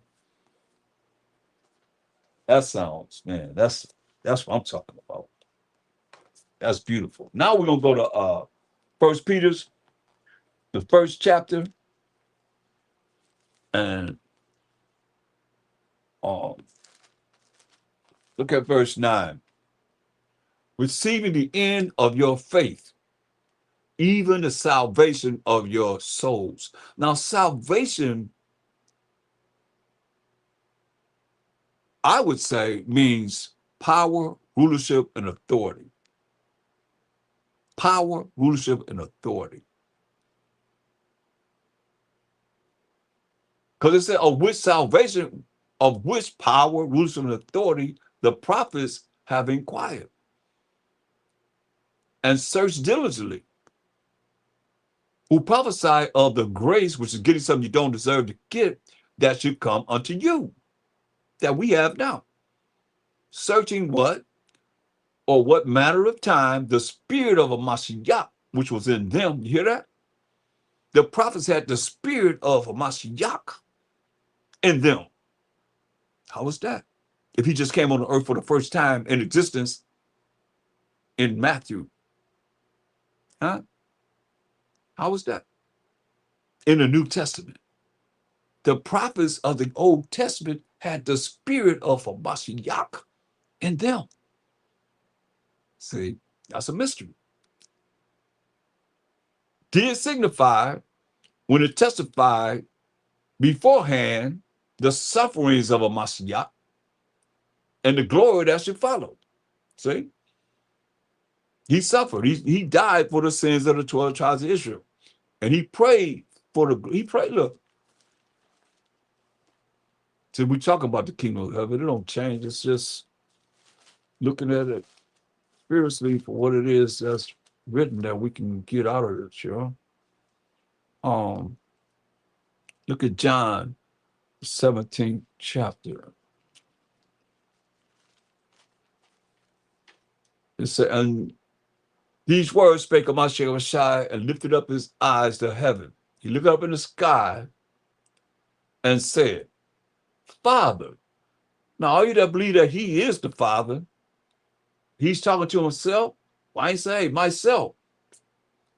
He looked up in the sky and said, Father. That's the Most High, y'all. The hour is come. This is what he called himself. Glorify thy Son. Glorify your Son. That your Son, thy Son, may glorify thee. You. That's two different entities. That's why I say, man, this is crazy.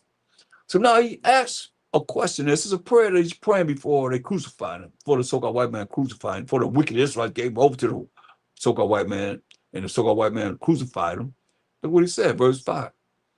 And now, remember the prophets, they talked about how Ha Mashayach Yahawashi would come on this earth and suffer and the glory that followed, right? So it said, hey, and now, O Father, John 17:5, glorify thou me with thine own self, with the glory which I had with thee before the world was.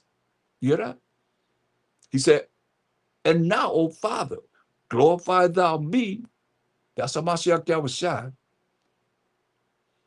Asking the Most High to glorify him with thine own self, with the Most High, with the glory which I had with thee, with you, before the world was.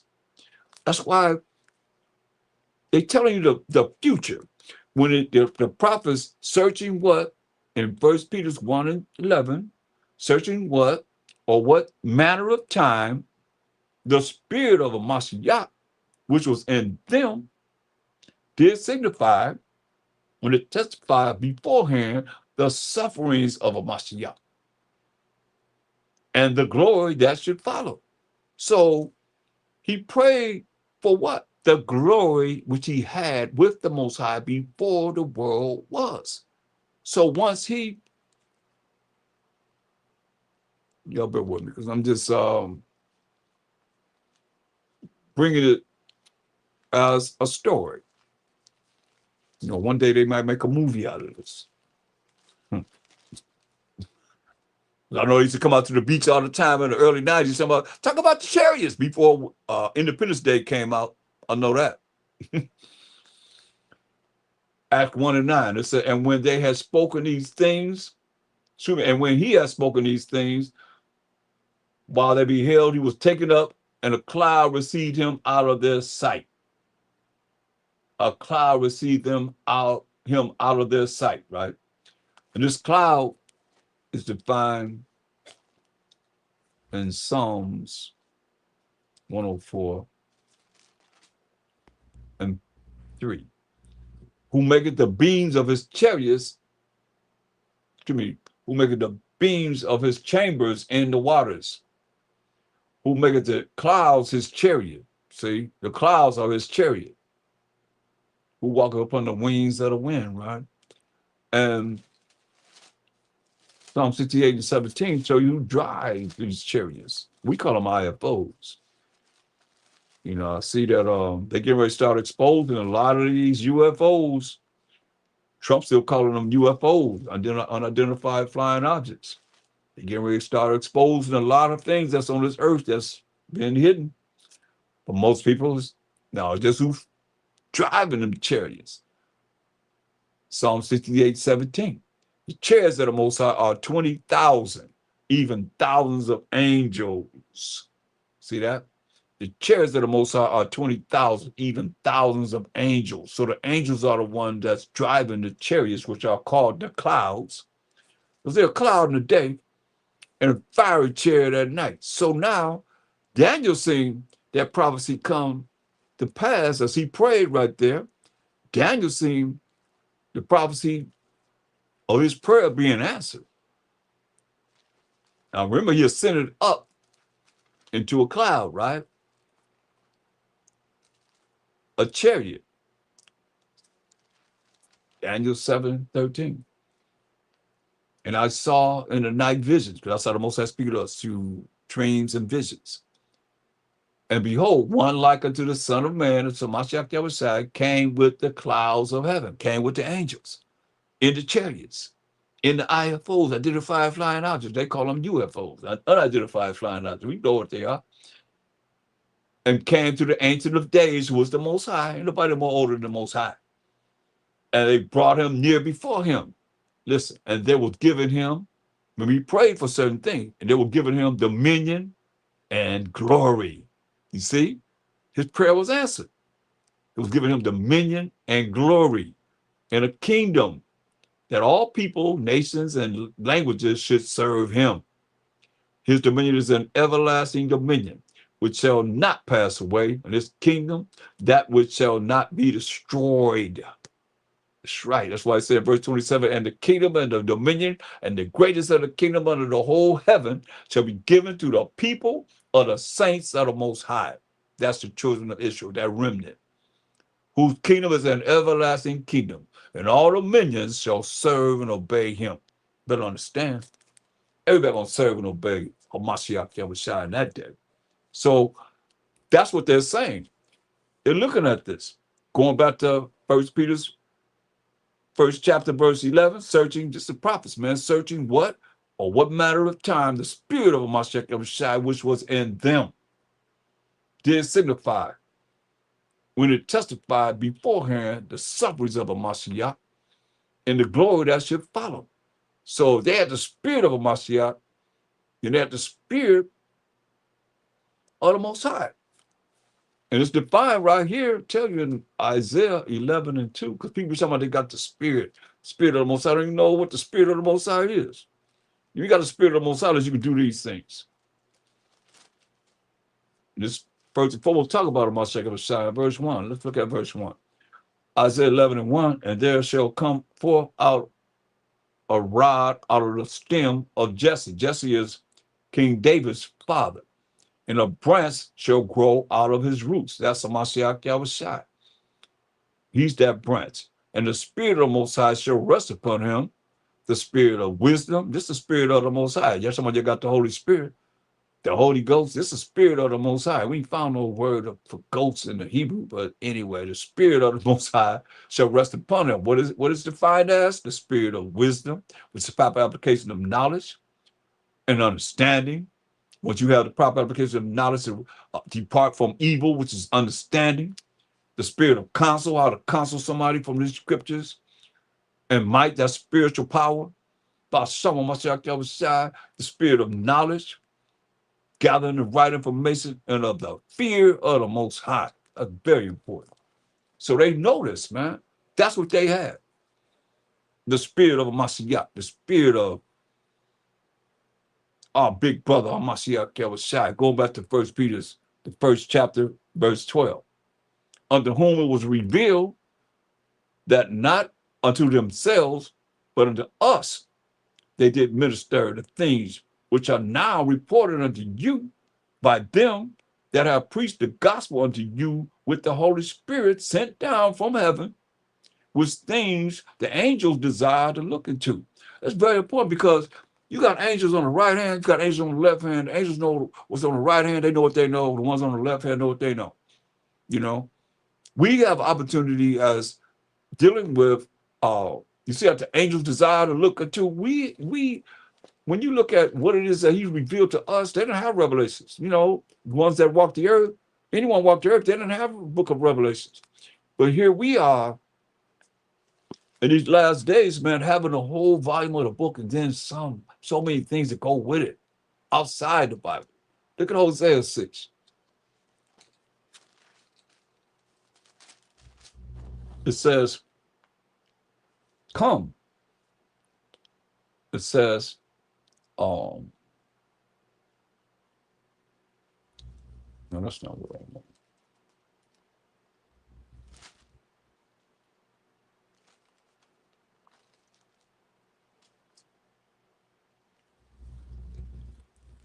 No, that's not it. But that's letting us know in 2 days we're gonna be like, that's where I can go there, because it's very important that we see that it's coming. It tells you in well, let me read that anyway. Since the Spirit brought me there. Hosea 6 and 1. It said, come and let us return, because a lot of times I'm calling on scriptures and I don't go there. And I was like, okay, well, let me see what the Spirit is bringing. It said, come and let us return unto the Most High. Right on point. Let us return unto the Most High, for we have torn. We've been in captivity under all these different nations, and he will heal us. He's going to heal us. He has smitten us, and he will bind us up. He's going to bind us up, yo. After 2 days, will he revive us? In the third day, he will raise us up, and we shall live in his sight. You see? And we understand a day to the Most High is, look at 2 Peter 3 and 8. But beloved, 2 Peter 3 and 8. But beloved, and we know who the beloved are, Israel, my beloved. But beloved, be not ignorant of this one thing, that one day is with the Most High as 1,000 years, and 1,000 years as one day. So his time is not like our time, no way, shape, or form. So it said in Hosea 6 and 2, Well, let's read verse 1 because it's very important. Come and let us return unto the Most High. We got to return to the Most High, y'all. That's what I was talking about earlier. So it's in the spirit. For real, for real. Because he like to be bragged about. He like to be talked about. His name is Jealous. So yeah, we're going to talk about him. I'm going to bring him out. Come and let us return to the Most High. But he torn us up, man. He told us he's going to do it. Like, if you notice future prophecies, what's going to happen, you're supposed to be ready. So you know what's going to happen. But he have torn, and he will heal us. He has smitten, and he will bind us up. After 2 days, after 2,000 years, will he revive us. In the third day, we're in the third day right now, y'all. It started after 2,000. In the third day, he will raise us up, and he's raising us up. The kingdom of heaven comes without observation. You say over here, over there. No, it's going to be raised up right in front of their face. And we shall live in his sight. That's what he talk about.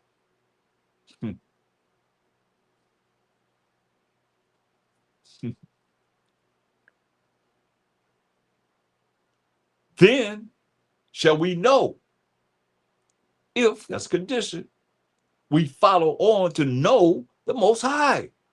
Y'all think it's not important to know as much as we can about the Most High, the only one that's going to redeem us from this captivity and set up righteousness on this earth? That's why I say anybody don't want to be in a righteous kingdom, the Most High going to burn you up. You deserve that.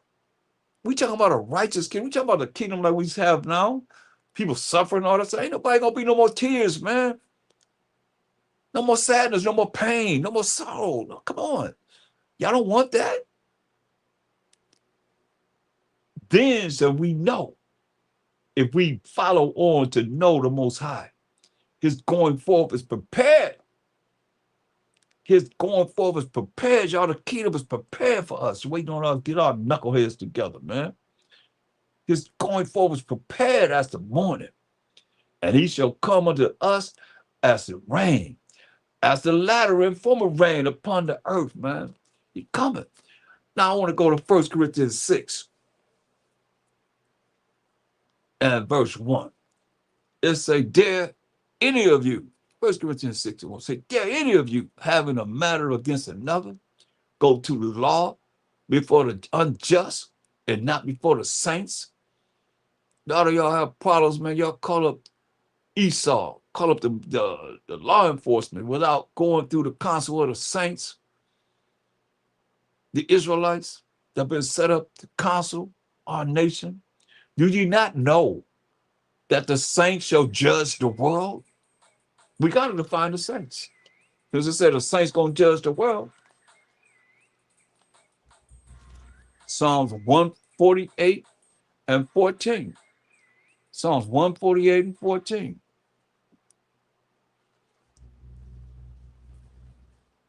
Psalm 148 and 14.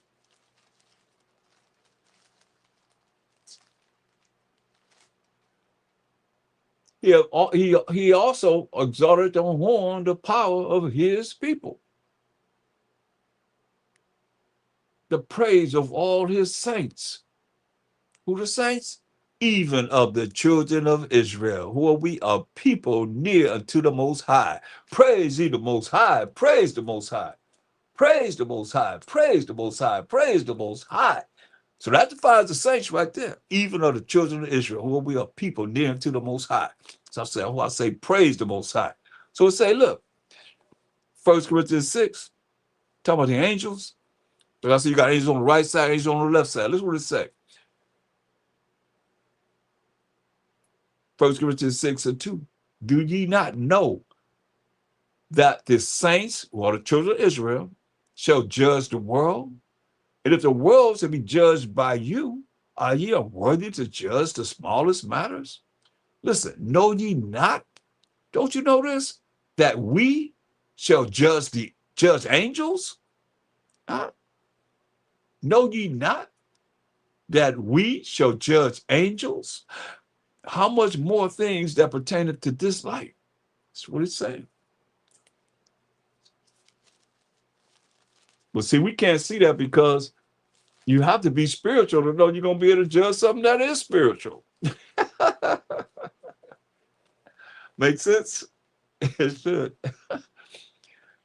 Look, 1 Peter 1:12, unto whom it was revealed to the prophets of the Old Testament, y'all, that not revealed that not unto themselves, but unto us they did minister the things which are now reported unto you by them that have preached the gospel unto you with the Holy Spirit sent down from heaven, which things the angels desire to look into. See, the angels desire to look into.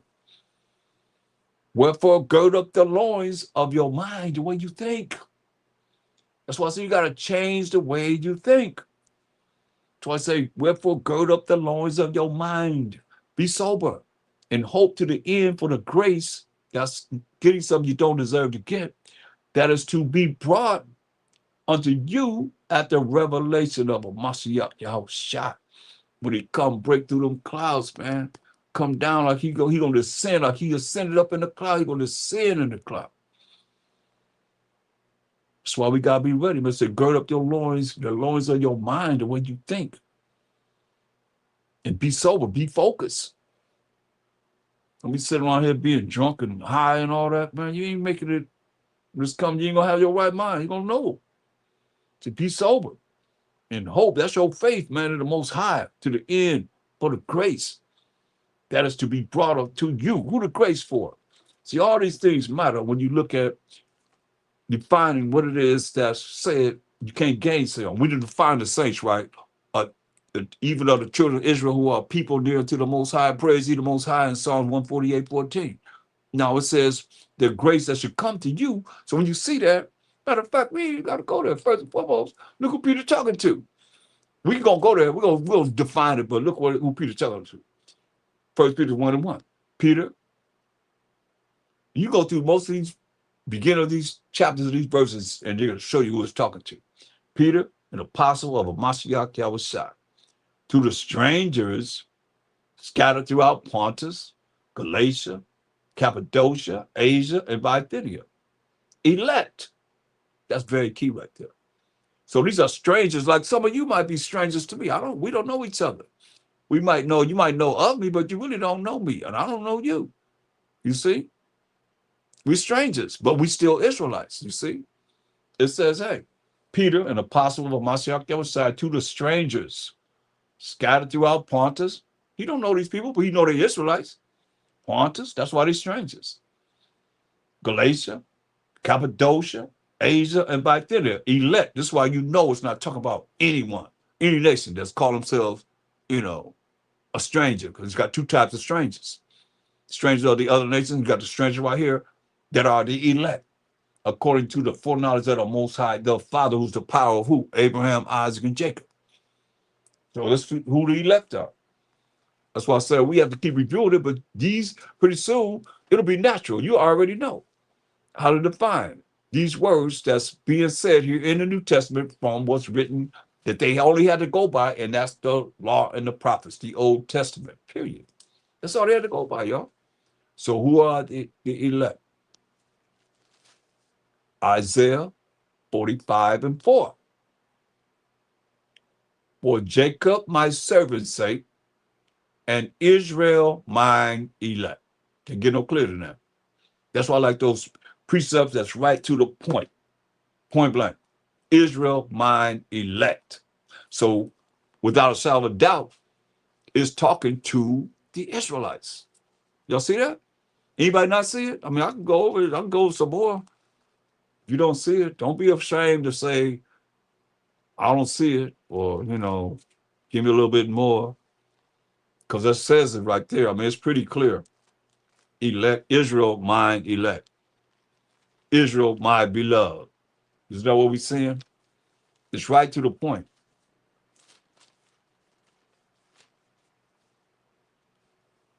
Now, going back to 1 Peter 1:2. Elect. So we know the elect are these strangers that's in all these different lands that he's, bringing out in verse 1 are Israelites, because he said, Israel, mine elect. Israelites are the elect. According to the foreknowledge of the Most High, the Father, who is the power of Abraham, Isaac, and Jacob, through sanctification, cleaning up of the spirit unto obedience. It's very important. Unto obedience and sprinkling of the blood of Mashayach Yahawashi, grace unto you. Grace unto you. Grace unto you. Because they like to say, we're not under the law, we're under grace. This grace is not for everyone. It's only for the Israelites. Grace unto you. So far, you see any other nations in this? Can you put any other nation in this? Who Peter's talking to? As strangers. The other nation are the elect. Israel mind elect.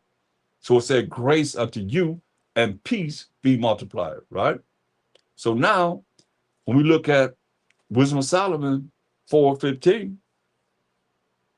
who is this grace for? This the people saw and understood it not. Wisdom of Solomon 4:15. Neither laid they up this in their minds, that his grace and mercy is with his saints. You see, the grace is with the saints.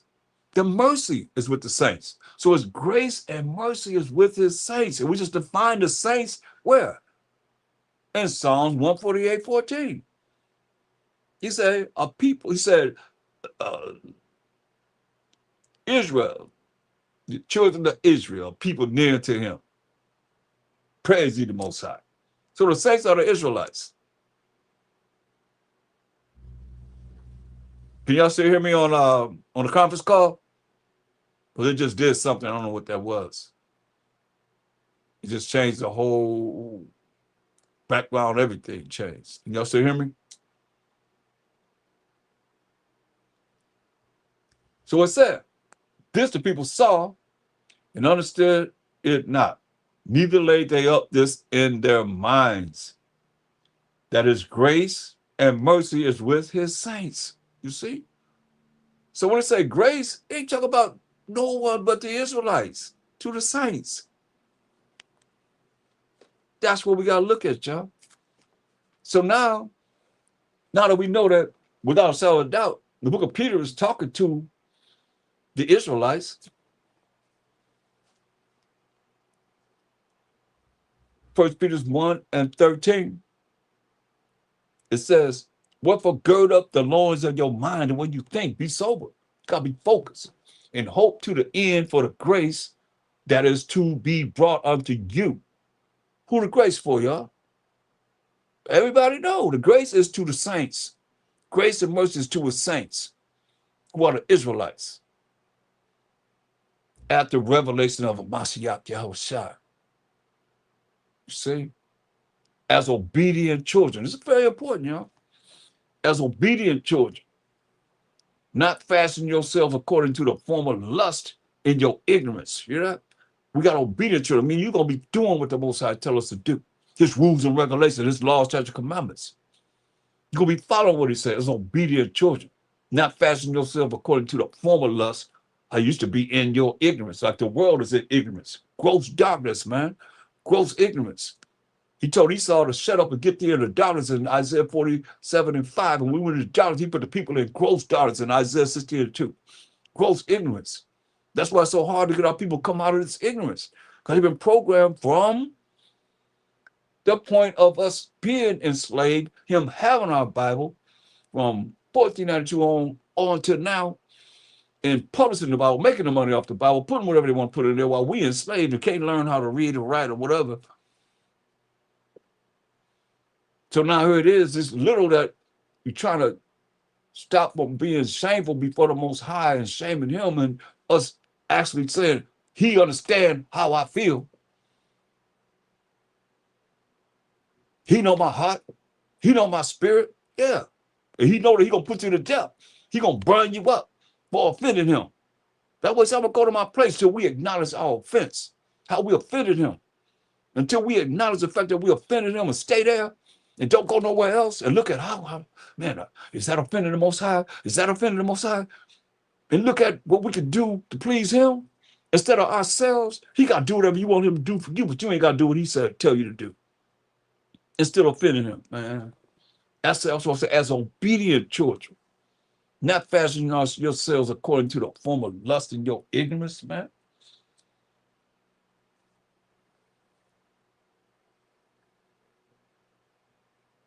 That's why he said, man.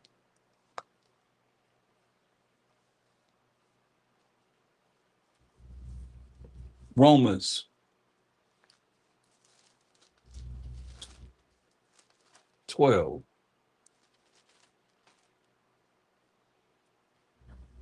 Well, let's start at verse 1 since we're dealing with our big brother, Mashayach Yahawashi. That's what we got to do. I said, I beseech you therefore, brethren, by the mercies of the Most High. That's not getting something you deserve to get many times, man. That's what he's telling us, man. Many times he could have did this and did that, but he didn't do it. That's his mercies, man, that he give us. That you present your bodies a living sacrifice. Holy. How do you present your body a living sacrifice? First thing it says is holy. Define holy. He told us the definition of holy a few chapters back in Romans 7 and 12. Wherefore the law is holy, and the commandment holy, and just and good. You see? So keeping the commandments, keeping the laws make you holy and just and good. So they say, hey, I beseech you therefore, brethren, Romans 12 and 1. By the mercies of the Most High, many of the times he not giving us what we deserve to get, that you present your bodies a living sacrifice, man. Holy, keeping the commandments and the laws of the Most High, acceptable unto the Most High. That's what's acceptable to the Most High, that we do what he say do, which is your reasonable service. It's no big deal to do this. He said, and be not conformed to this world. You see?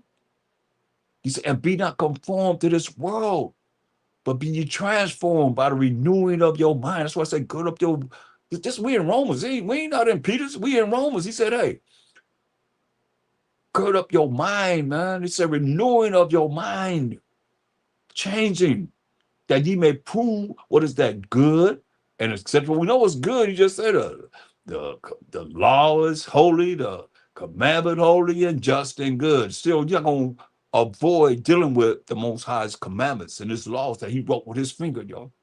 We in the New Testament, but it's still dealing with keeping of the commandments of the Most High, renewing of your mind, that you may prove what is that good and acceptable and perfect will of the Most High. Straight up. That's what it's about. Going back to 1 Peter 1.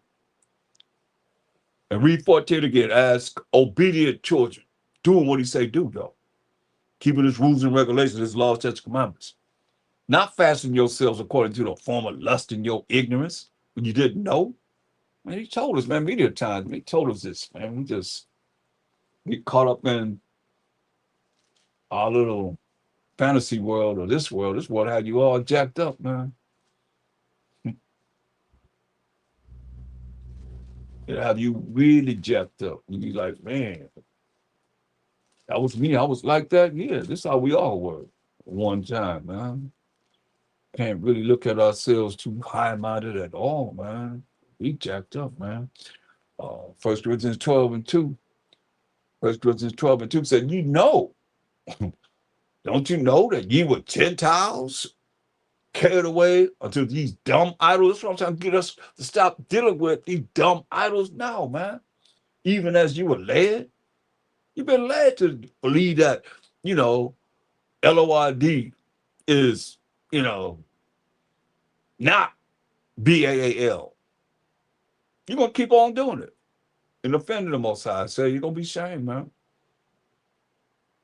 You're going to still say VERILY and TRULY, going back to AMEN, meaning AMEN, well, you don't even have to say it. But they put it in there, and I'm showing you many times that you don't even have to say that. But they put it in there so you be calling on their God, regardless of how you look at it. You still calling on their power. And we got to stop this, man. You know that you were Gentiles. Some of you were in all these different religions and so forth. Why I call it Christian insanity. No offense, because they still my brothers and sisters. But it's still got to come out of that mindset. Remember, we said renewing of your mind, gird up your mind, man. You know that you were Gentiles, carried away of these dumb idols, all these different religions and so forth, even as you were led. Somebody led you into believing like you believe, right? Somebody influenced us. Come over here, listen to this. Come to my church. Come over here, go down there. You got to be baptized. You got to do this, you got to do that, whatever, whatever, whatever. You were led into that. Dumb idols, man. When you start to learn the truth, you know good and well. You look back and you can look at our people that's still dealing with them dumb idols, being ignorant in gross darkness. That's why we got to come out of it, man. Look, 1 Peter 1:15. But as he which have called you is holy, so be ye holy in all manner of conversation. That's deep. So we know holy is, the law is holy, the commandment is holy. The Most High wrote the commandments, so he's holy. So be ye holy. Keep the commandments and the laws of the Most High. It's saying in all manner of conversation. That's why we got to be looking at, man. You got to understand, man. Shoot. Exodus 34:14.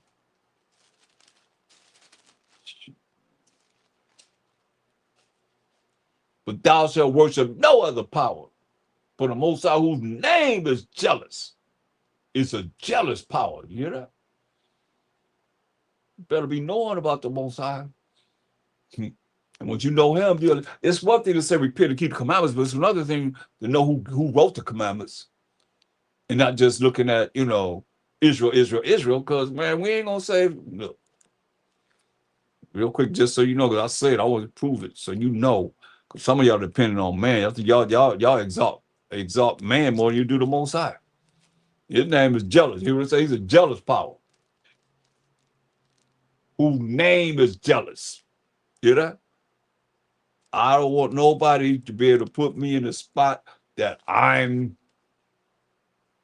even thought of before the Most High. Ha Mashayach Yahawashi. Man, no way. And the spirit of the Most High, the angels of the Most High better get out of here. Deuteronomy 28:29, just in case some of y'all exalt man more than y'all do the Most High. I hear y'all talk about man more than you do the Most High. Listen. And thou shalt grope at noonday, as the blind gropeth in darkness, and thou shalt not prosper in thy ways. And thou shalt be only oppressed and spoiled evermore. And listen at this. And no man shall save thee. You better tell some people this. And no man shall save thee. Ain't no man gonna save us. That's why it's so important to tap into the Most High, y'all. He the only one. Even on my side, don't know when he's going to leave the right hand side of the Most High to come and judge and make war. Only the Most High know. That's it. He's the only one. Look, let's continue. I want to go a little bit more on this. 1 Peter 1:16 said, because it is written, be ye holy, for I am holy. Keep the commandments of the Most High. Keep the laws of the Most High. We define that in Romans 7:12. That's why I say these definitions of these words that's from the Bible, you can't gainsay on it. Nobody can gainsay on it. If ye call on the Father, who without respect of persons judges according to every man's work, past the time of your sojourning here in fear. Man, this is what we're supposed to be doing. Ecclesiastes 12:13. All praise to the Most High. Let us hear the conclusion of the whole matter. Fear the Most High. Pass our sojourning in this world that we in now with fear of the Most High. Pass our sojourning in this world that we in with fear of the Most High. Let us hear the conclusion of the whole matter. He say, fear the Most High and keep his commandments. But this is the whole duty of man. Y'all better learn to fear the Most High, man. That means you better be afraid. You better be scared of the Most High. Highly respect him. For the Most High shall bring every work into judgment. That work is what we done concerning him. That we keep his rules and regulations. Y'all know about rules and regulations. Did you do that? For the Most High shall bring every work into judgment with every secret thing. Ain't nothing being hid from the Most High. His eyes are 10,000 times brighter than the sun, beholding all the ways of man, and even the secret parts. Even the secret things, it says. Every secret thing. Whether it be good, we know what's good. Commandment. The law is holy, commandments holy, and just and good. Whether it be good, whether you kept the commandments of the Most High, kept the laws of the Most High, or whether it was evil, you didn't. Straight up. Simple as that, man. So it's sad. Because the Most High told us, we got to fear him. And that's it. Supposed to fear nothing else. He told us in 2 Timothy 1:7. For the Most High has not given us the spirit of fear. That's why I don't fear nothing else. You fear him. The conclusion don't matter. Fear the Most High. You fear him only. When you fear him, you're going to keep his commandments. You're going to do what he say do. You're going to be in line with him. His rules and regulations, right? But the Most High has not given us a spirit of fear, but of power. That's spiritual power. For those that understand, y'all, about SHAM, Mashayach Yahawashi, Most High, about SHAM, Mashayach Yahawashi, power of Abraham, Isaac, Jacob, about SHAM, Mashayach Yahawashi, but that spiritual power that comes from the Most High. And of love. Of love. What's love? 1 John, no, 2 John 6, go right there.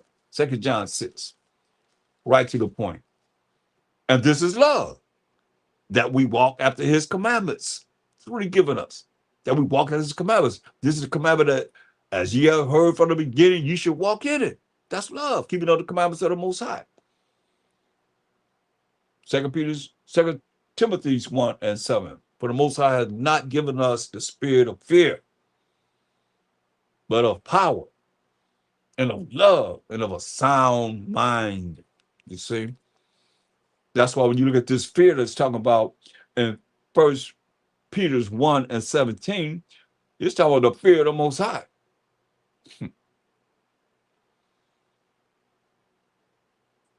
1 Peter 1:17, and if you call on the Father, who without respect of persons, Most High don't respect the persons, man. People think Most High got to respect them because you done learned something. Man, Most High don't care about us, man. Not like that. Now, when we offended him from the garden all the way to now, and we ain't even talk about him enough, isn't that hear what he said? Did y'all hear what he just said? Or did you hear him? See, Most High's name is jealous. Do y'all know what jealous means? Oh, something come before him? A jealous power. Come on, man. Just don't take a rocket science to figure it out. I done figured it out.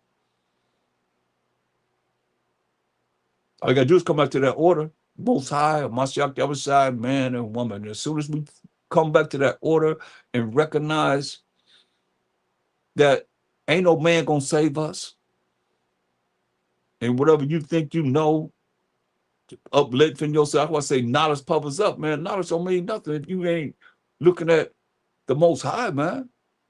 Why he say, man? And if we call on the Father, who without respect of persons, what does that mean to you? He got to have respect to you because you done learn some precepts?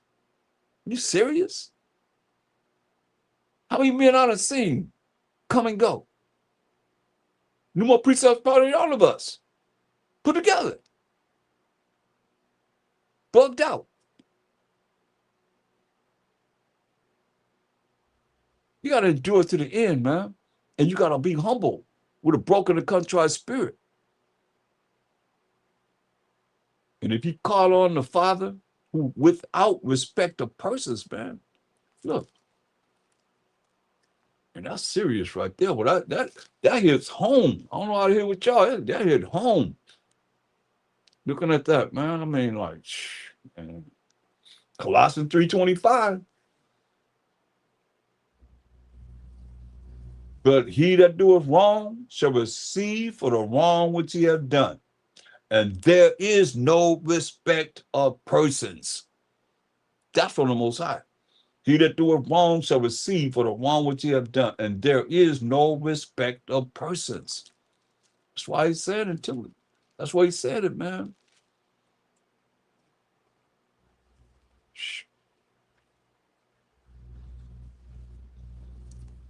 Going back to First Peter's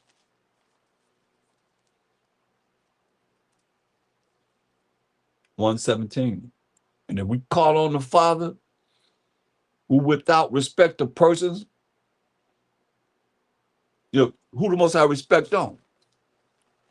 Or what? Exodus 2:25. This ain't no individual thing, man. It's about this right here. And the Most High looked upon the children of Israel, who we are, the 12 tribes of Israel, Judah, Benjamin, Levi, Simeon, Zebulun, Ephraim, Manasseh, Gad, Reuben, Naphtali, Asher, and Issachar. Looked upon the children of Israel, and the Most High had respect unto them. We as a nation, man, not no individual. He told no individuals, man. He took the righteous and the wicked and put them into captivity. Understand this, man. It ain't like you got no past because you learning some scriptures, man. Understand this, man. We got to endure to the end. We got to learn how to change our way of thinking. Point blank. I look at a lot of these brothers, I'll be like, man, y'all take me back to the 90s. Like, man, I'm in the 90s again. Seem like. But it is what it is. That's why I say, pass the time of your sojourning in this captivity here in fear. It says, for as much as you know that you were not redeemed with corruptible things, as silver and gold, ain't nothing in the way you're going to buy your way into the kingdom of heaven. We wasn't redeemed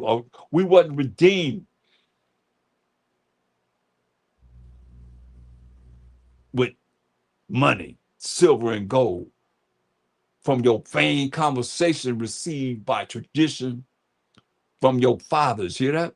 From your vain conversation received by tradition from your fathers. That's serious right there, man. That's why I tell you in Ecclesiastes 3:24, but many are deceived by their own vain opinion. And in evil, that's the devil, suspicion, is overthrown their judgment. Make them make the wrong decision. And what do you think? That's what it's all about, y'all. We got to think better. We got to think. We got to become analytical thinkers. We are the lights of the world. Everybody got to follow our lead. They got to learn from us. Ain't learning from them no more, man. You can if you want to. They got to learn from us. As it is written, man. That's why we look at Isaiah 29:13.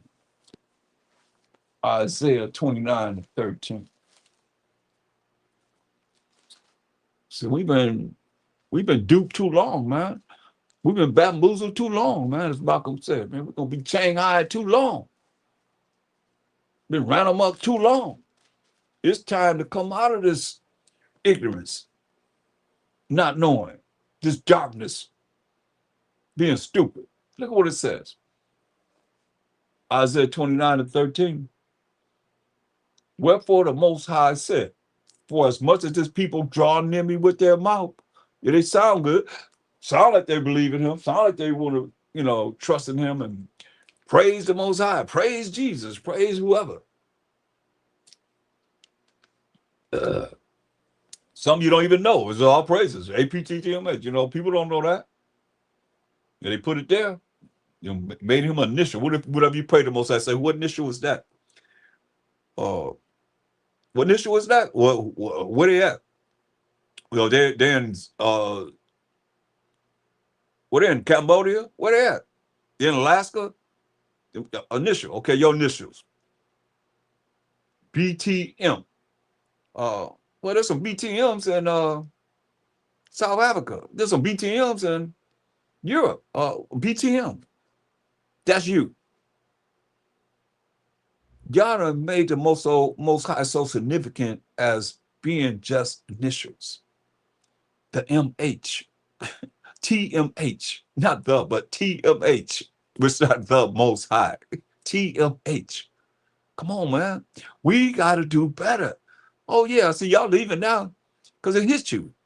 You know, you can't tell me, you can't justify not giving the Most High all the praise that you can.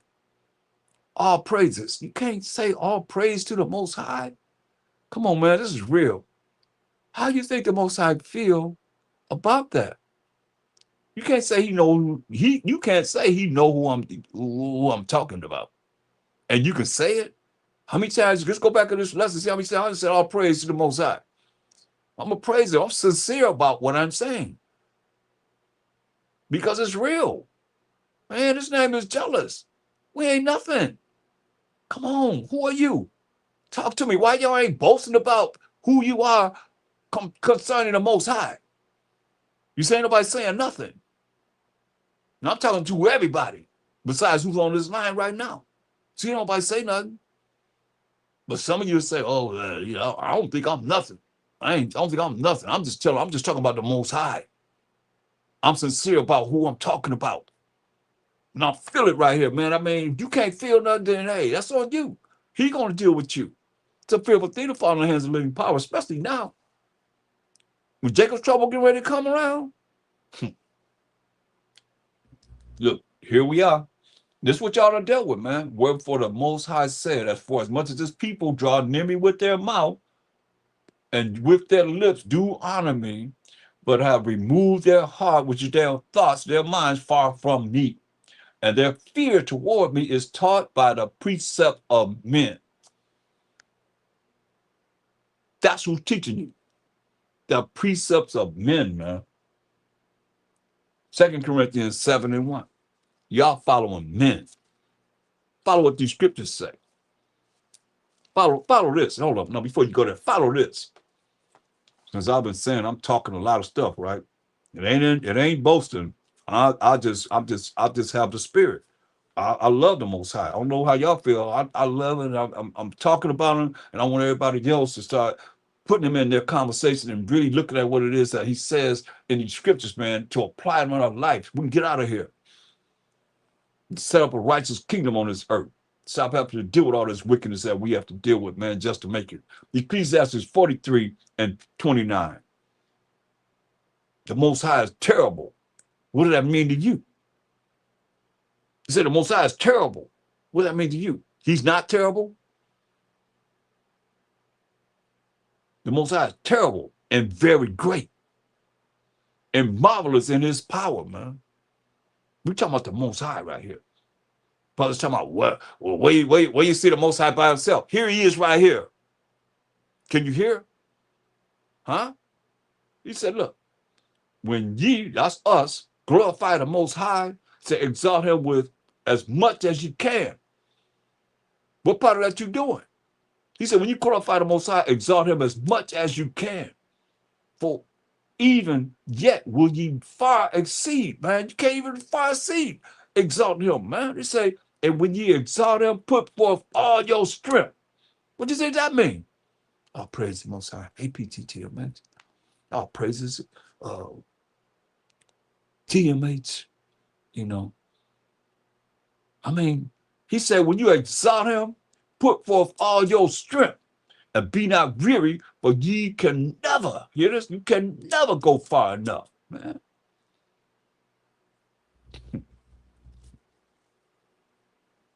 Who has seen him? Which one of you seen the Most High? That ye might tell us. And who can magnify him as he is?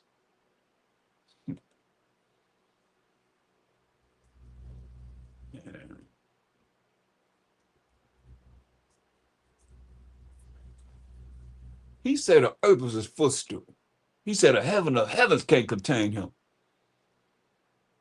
And they can't go past the ozone layer, man. You know, that dome they got all this world that we in right now, man. He said the earth is a footstool. So you take your heel and put on that earth is like his heel is on the earth. Can y'all feel that? Nope. Hopefully some of you can. Spiritually, man, shoot, better understand what I'm talking about. But see, I talk about a precept of men. You better hear what he said. So when you exalt the Most High, exalt him as much as you can. And put forth all your strength.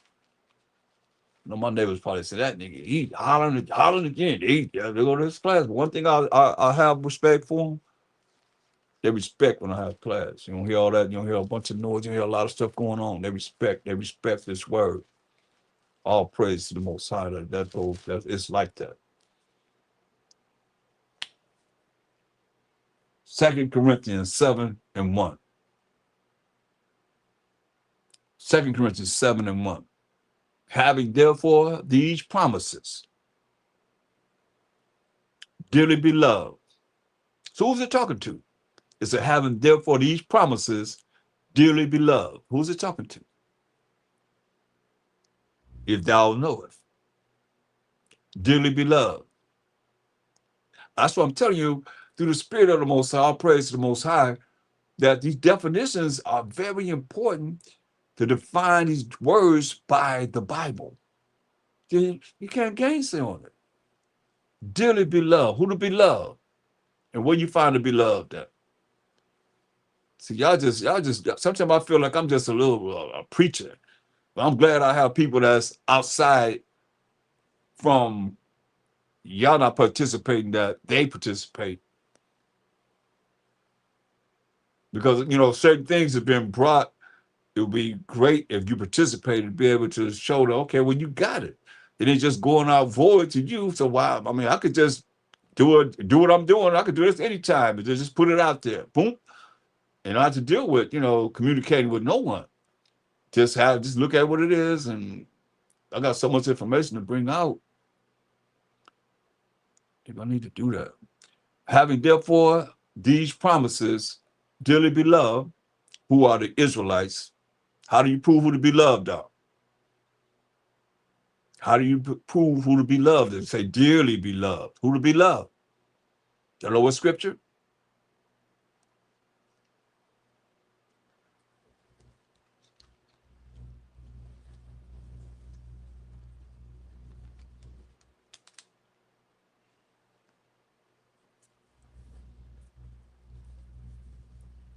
Okay. Now, I asked it again, you should know. Some of you might be new. So we're going to go to Baruch 3:36. And it's clear. I want to say, when you precept, and you, like I'm saying, who is the dearly beloved? Who are the beloved? When you precept, it should be right on point. Bam. No questions asked. Here it is. Baruch 3:36. He hath found out all the way of knowledge, and hath given it unto Jacob his servant, and to Israel his beloved. You see that? The Israelites are his beloved. You see, beloved is talking to the Israelites. It's talking about the Israelites. Remember that. It's very important, you know. And I can't take credit for nothing because I'm just flowing as the Spirit tell me to flow. All praise to the Most High. Ha Mashayach Yahawashi. And Ha Mashayach Yahawashi, my big brother, that's rolling in the Spirit of the Most High. Having therefore these promises, 2 Corinthians 7:1. Dearly beloved Israelites. Israel, my beloved. Dearly beloved Israelites, let us cleanse ourselves from all filthiness of the flesh and spirit, perfecting holiness in the fear of the Most High, perfecting keeping of the Most High's commandments and laws, where he defined in Romans 7:12. To be holy, it says the law is holy, the commandment holy and just and good. Okay? That's why it's saying perfecting the commandments and the laws of the Most High in the fear of the Most High. And to be afraid of him and scared of him to do what he say do, his rules and regulations. That's what it's telling us. Leviticus 11 chapter deal with the dietary law. Anyone that didn't know, you can go to Deuteronomy 11th chapter and it'll tell you what's clean and what's unclean for us to eat. Okay. Now, verse 11 and go to the end. Verse 44. For I am the Most High, your power. Your is a personal possessive pronoun showing ownership, talking to the children of Israel, point blank. Leviticus 11, let's find out. Leviticus, who he's talking to? Leviticus 11, 1 and 2. And the Most High spake unto Moses and to Aaron, saying unto them, speak unto the children of Israel. Okay? Speak unto the children of Israel, saying, these are the beasts which ye shall eat among the beasts that are on the earth. Okay? He's giving you the beasts that are clean and unclean. Now, going back to Leviticus 11 and 44, after he's given us all this, you can read it on your own. It says, and it's pretty self-explanatory. It says, for I am the Most High, your power. Ye shall therefore sanctify yourself, clean yourselves up. The Mashayach said in St. John 15 and 3, now you are clean through the word that I was speaking to thee. Sanctify yourselves, and ye shall be holy. For I am holy.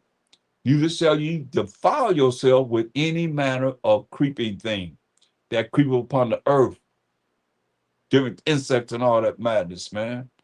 For I am the Most High that bringeth you out, bringing you up out of the land of Egypt to be your power. Yours a personal possessive pronoun showing ownership.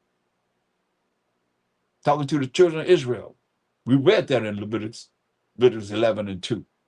Your power. Ye shall therefore be holy. You shall therefore keep the commandments of the Most High, keep the laws of the Most High. You see how we had to go to the New Testament in Romans 7 and 12 to define holy? Right here. That's because they only had the law and the prophets to go by. And anybody walked the earth. They didn't read no New Testament. They only had the law and the prophets. Look, let me show you. Acts 13 and 15. Acts 13 and 15, and after the reading of the law and the prophets, where we at in the New Testament? The rulers of the synagogue sent unto them, saying, ye men and brethren, if ye have any word of exhortations for the people, say on. Then Paul, the one that most people believe in, most so than Ha Mashayach Yahawashi, stood up and started to beckon with his hand to talk to the Israelites, man. This is all about. They only had the law and the prophets. There was no New Testament. They compiled these books in 325 AD. And Revelation was written between 90 and 96 AD. Well, see, everybody was gone. They already crucified all the apostles. Shoot, the Bible stopped in 65 AD. From 65 AD, approximately 65 to 70 AD, man, we was at war.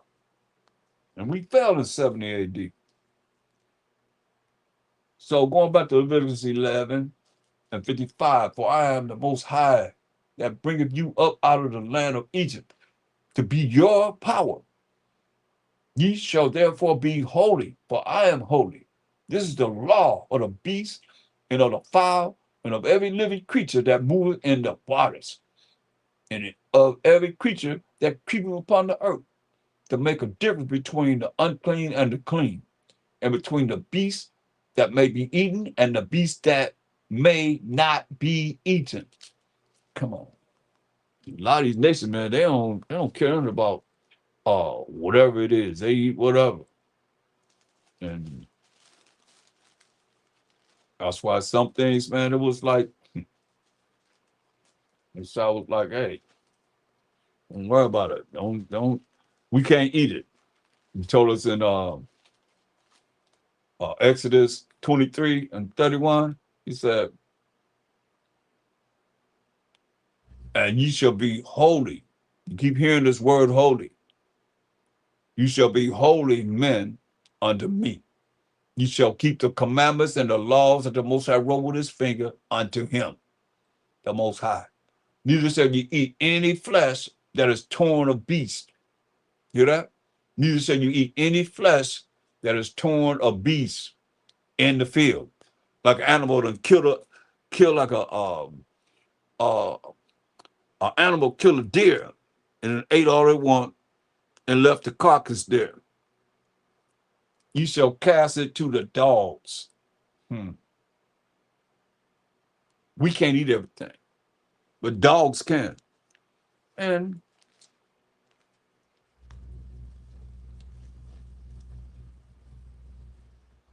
it says our anatomy is not the same, y'all. He didn't make us the same. He didn't make us the same as everybody. Say whatever. You better ask your doctor when you go there, is your anatomy just like mine?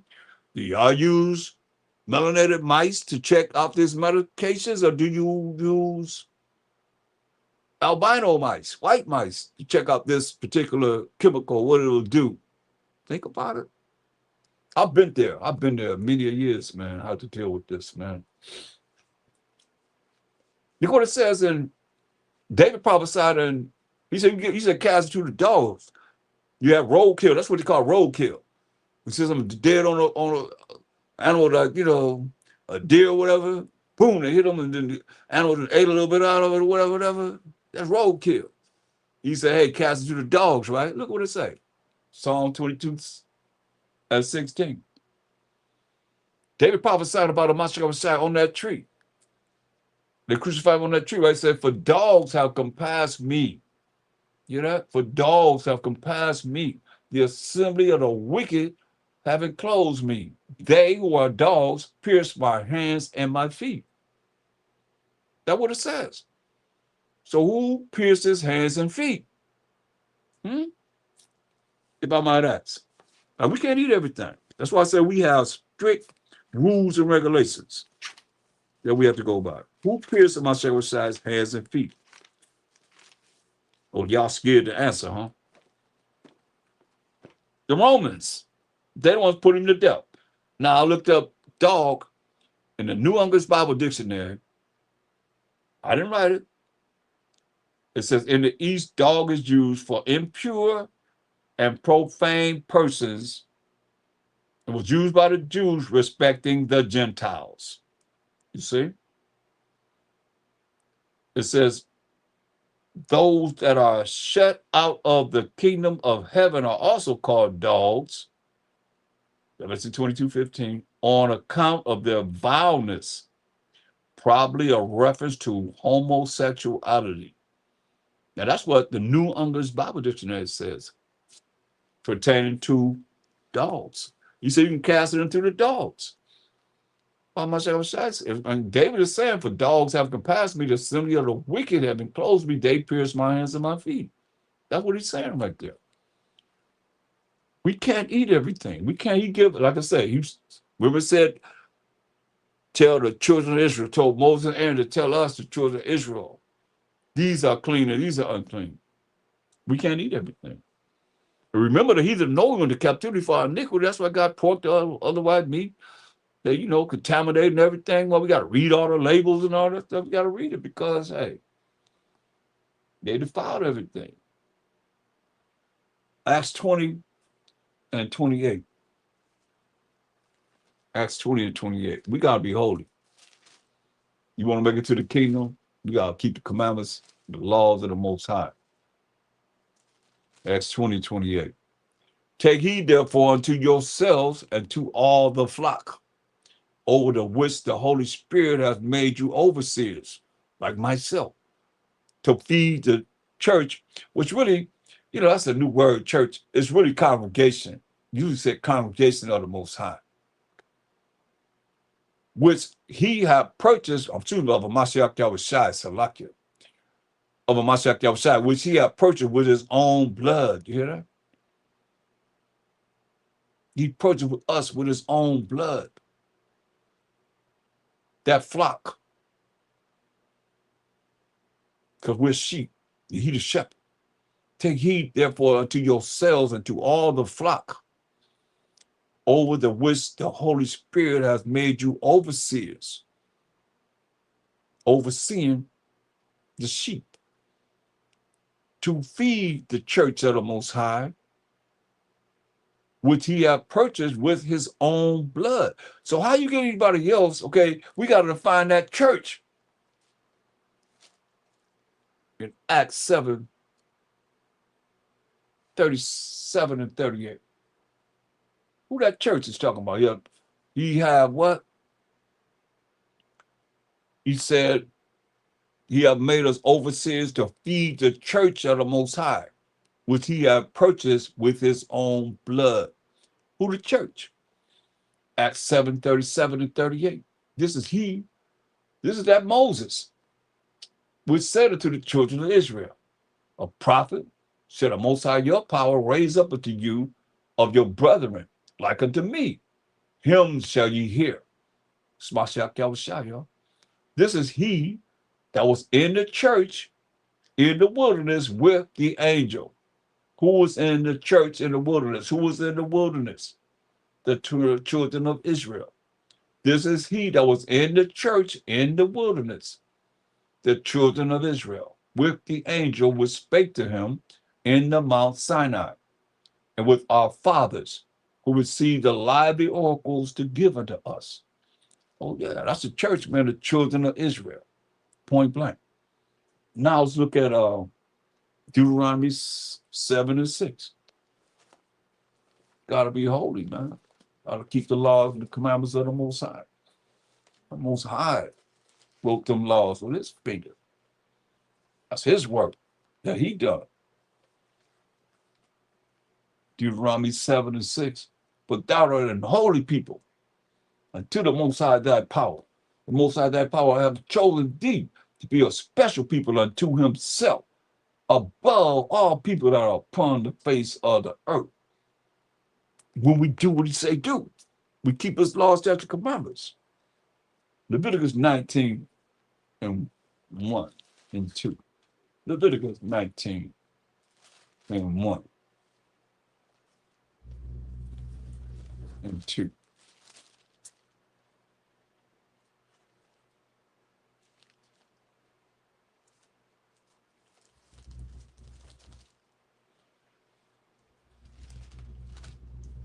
That's how we're going to make it to the kingdom.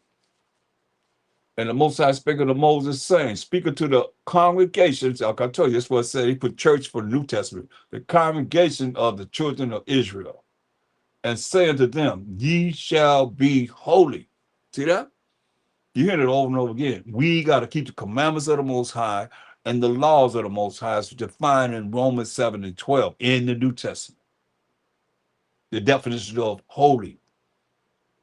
The law is holy, the commandment holy and just and good. Speaking to the congregation of the children of Israel. That's what I said. It should say congregation of the children of Israel. And saying to them, ye shall be holy. Ye shall keep the laws and the commandments of the Most High. For I, the Most High, your power, am holy. See? 1 John 3 and 3. 1 John 3 and 3.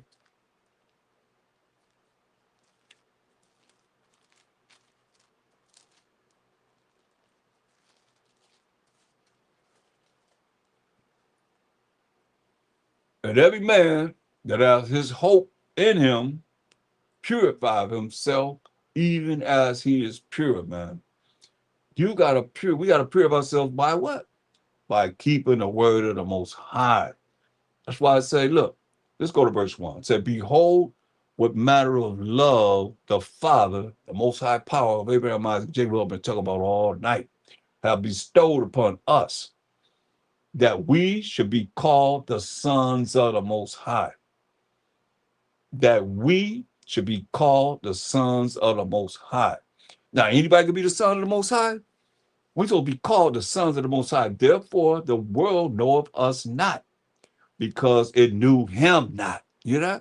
We should be called the sons of the Most High. And the world don't know us as the sons of the Most High because it knew him not. It said, who would say? Beloved. Oh.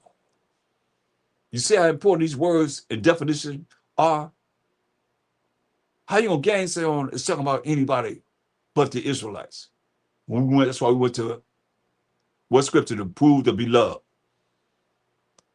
Because it say that we should be called the sons of the Most High.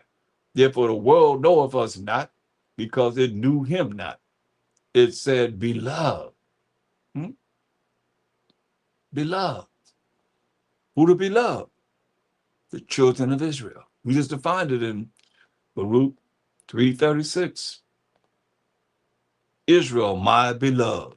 You see how simple that is? It's very important. Beloved. See? Israelites. Now are we the sons of the Most High. And it does not yet appear what we shall be. But we know that when he shall appear, we shall be like him. For we shall see him as he is. When he appear, so we're going to be like him. And we're going to see him as he is. And every man that has this hope in him purified himself even as he is pure. Only way you're going to purify yourself is to come back to the Most High, first and foremost. Start believing in him. Start talking about him. Start feeling him. Start praising him. Start exalting him. Because if you want to be that remnant, show you. This is what the remnant going to be doing. You already have, like I'm saying, this is just, prophets came and said, told us what time it was. They put them to death. They put them to death.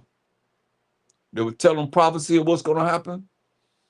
And we just said that the spirit of a Mashayach. Put them to death, man. We did. Now this remnant, he won't be this remnant. But what they going to do? Revelation 11 and 12. And they heard a great voice from heaven. When we talk about the kingdom of heaven, they heard a great voice from heaven saying unto them, come up hither. And they ascended up to heaven in a cloud. We defined that cloud earlier. If you don't get it, go back and really look at the whole lesson. It's all going to fit in like a story. Some going to ascend, going to go up into the sky in the cloud, in the chariot of the Most High, as defined in Psalms 104 and 3. And their enemies beheld them. Are we seeing us? Our enemies ain't going up in the chariots. They're going to be looking up at us, going up in the chariots. In the same hour, when the chariots, was there a great earthquake, and the 10th part of the city fell, and in the earthquake was slain of men 7,000, and a remnant, hear that? And the remnant, not all 12 tribes, every last one of them, it say the remnant were affrighted and did what? And gave glory to the most high power of heaven. There it is right there, y'all. And give glory to the most high power of heaven. So now, right quick, let's look at the sons of the Most High. I got to go out to camp tomorrow. St. John, let me just give you an example of the sons of the Most High, how you become a sons of the Most High.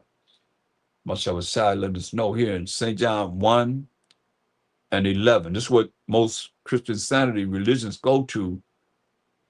They say he came into his own in John 1:11, and his own received him not. That would say they're not going to be a Jew because the Jews killed him. And they quote the scripture. He came into his own received him not. Right? But they don't go into verse 12.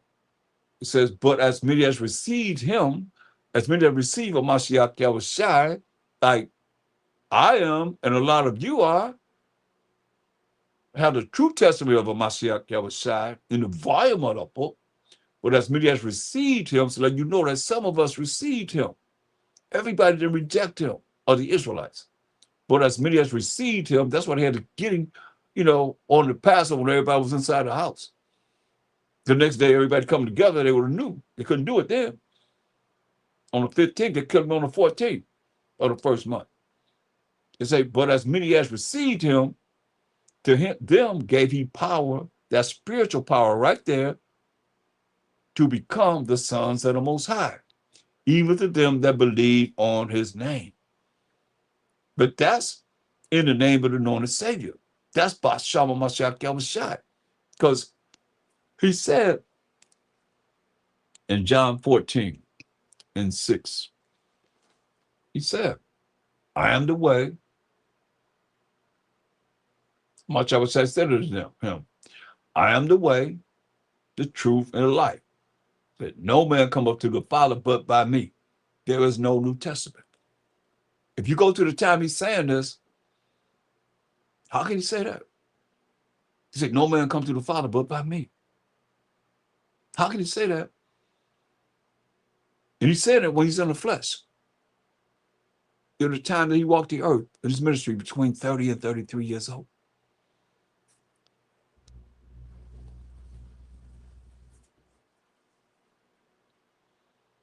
So he said in verse 13, he said, whatsoever ye shall ask in my name, by Ha Mashayach Yahawashi, that will I do, that the Father may be glorified in the Son. If you ask anything in my name, I will do it. If you love me, keep my commandments. This is how you become the sons of the Most High. When you start calling on Yahweh by Ha Mashayach Yahawashi, or Most High by Ha Mashayach Yahawashi, power of Abraham, Isaac, and Jacob by Ha Mashayach Yahawashi, in his name.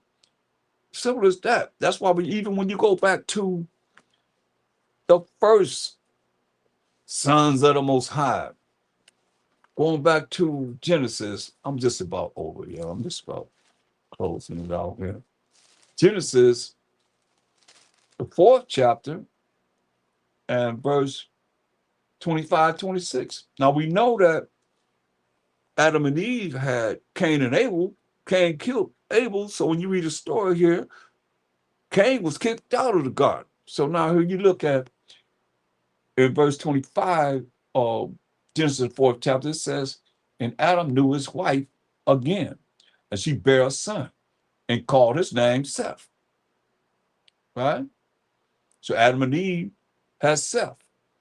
For the Most High said, she have appointed me another seed instead of Abel, whom Cain slew. And to Seth, to him also was born a son, and he called his name Enos. It says, when Enos was born, he said, then began men to call upon Most High by Ha Mashayach Yahawashi, name of the Most High. That's how you reach the Most High. That's how you receive the spiritual power from the Most High. Ain't nothing new under the sun. Mashayach just told you, ain't no man come to the Father but by him. He said, you ask anything by Ha Mashayach Yahawashi, I would do it, that the Father be glorified in the Son. You ask anything in my name, I would do it. If you love me, keep my commandments, do what I say do. They become the sons of the Most High. You see that? There it is right there. So that's a little something. And I want to look at one more thing before we close this out, because it is the new moon. We're going to write feast. I just want to show something because, like I said initially, I don't think Ha Mashayach Yahawashi will give us I know it's going to hit a lot of people up wrong because y'all don't really look too deep into spiritual things, but he's not going to give us anything that's wrong. That could be an abomination. Wouldn't you say? If he didn't sin, he's not going to give us something that is a sin.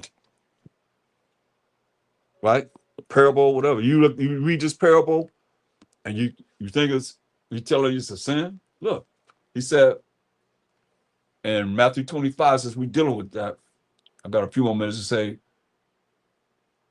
then shall the kingdom of heaven be likened unto 10 virgins, which took their lamps and went forth to meet the bridegroom. 10 virgins, one man. The bridegroom is like when you go to a marriage, and 5 of them were wise and 5 were foolish. They that were foolish took their lamps and took no oil with them, but the wise took oil in their vessels with their lamps. The wise had the oil in their lamps, and they had, oil in their, just in case the oil ran out, they had, extra oil. While the bridegroom tarried, this one man, while he tarried, meaning he took a long time to come, they all slumbered and slept. Lost the laws, commandments, and all that. Went to sleep in darkness, gross darkness at that, gross ignorance. And at midnight, there was a cry made, behold, the bridegroom cometh, he coming, go ye out to meet him. Then all those virgins arose and trimmed their lamps. These are all Ha Mashayach Yahawashi's words. And the foolish said unto the wise, give us of your oil, for our lamps are gone out. But the wise answered, saying, not so, lest there be not enough for us and you. So I'm not sharing my oil with you. There be not enough for, like I said, you can go back to the first lesson that I've done, and it'll give you more understanding spiritually, because I broke it down spiritually. I went through all these scriptures and broke it all the way down spiritually with other scriptures. I'm just going through this for a purpose, because I'm saying that Mashayach would not give us something that is an abomination. Because some of you think it's an abomination for what he's saying. You know, that's 10 women with one man, having one man. Think about it. That's the story that he's telling. That's a parable. Then all those virgins arose and trimmed their lamps. Verse 8. And the foolish said unto the wise, give us of your oil, for our lamps are gone out. But the wise answered, saying, not so, lest there be not enough for us and you. But go ye rather to them that sell and buy for yourselves. And while they went to buy, the bridegroom came. That's the man that's getting ready to get married. And they that were ready went in with him. And they that were ready, who were the ones that was ready? That's going in with him to the marriage. And the door was shut. Think about that.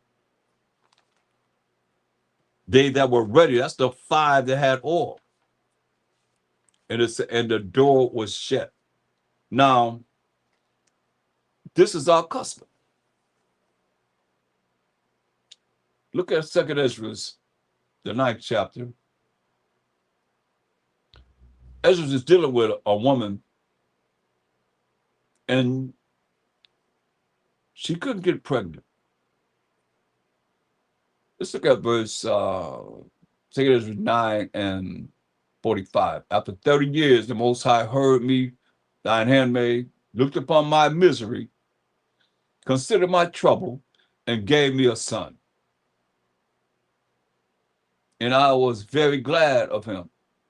So was my husband also, and all my neighbors. And that's 30 years they're trying to get pregnant. Wow. And we gave great honor unto the Almighty.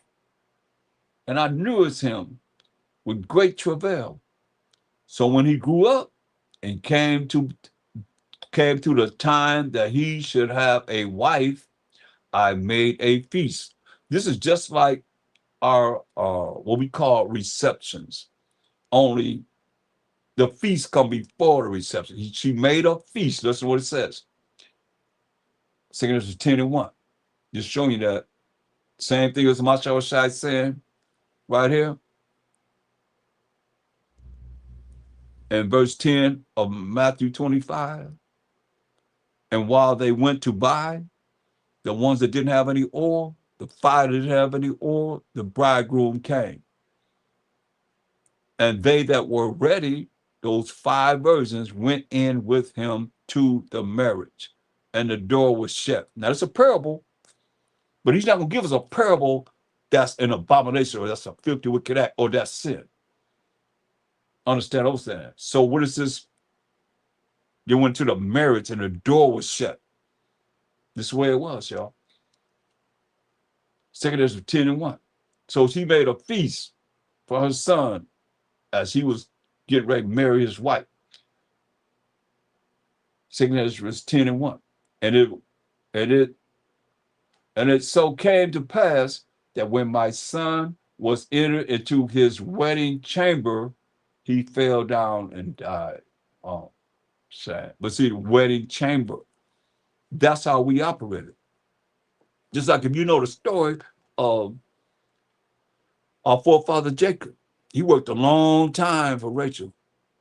And when it was come to time, he thinking that he get ready to marry Rachel, Laman put Leah in the wedding chamber. Everybody outside, you know, lights out, dark and everything. And Jacob married Leah. thinking it was Rachel. We realized it wasn't. But that's our custom. Now, I'll let you meditate on this. Go to this. What do you think about this? Y'all know the story about King David. Like I said, Ha Mashayach Yahawashi gave that parable. So you gotta say he's wrong and what he did, whatever, but make this be wrong. In 2 Samuel, the 12th chapter.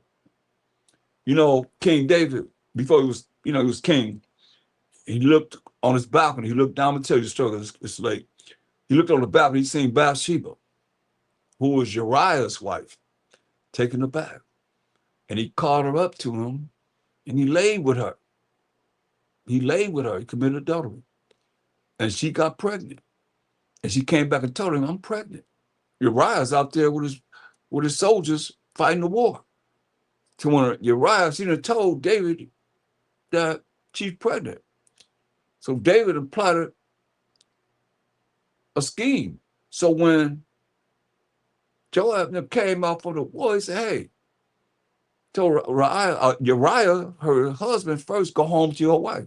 So if you think about it, he went home to his wife, laid with her. You can say, oh, that's your baby.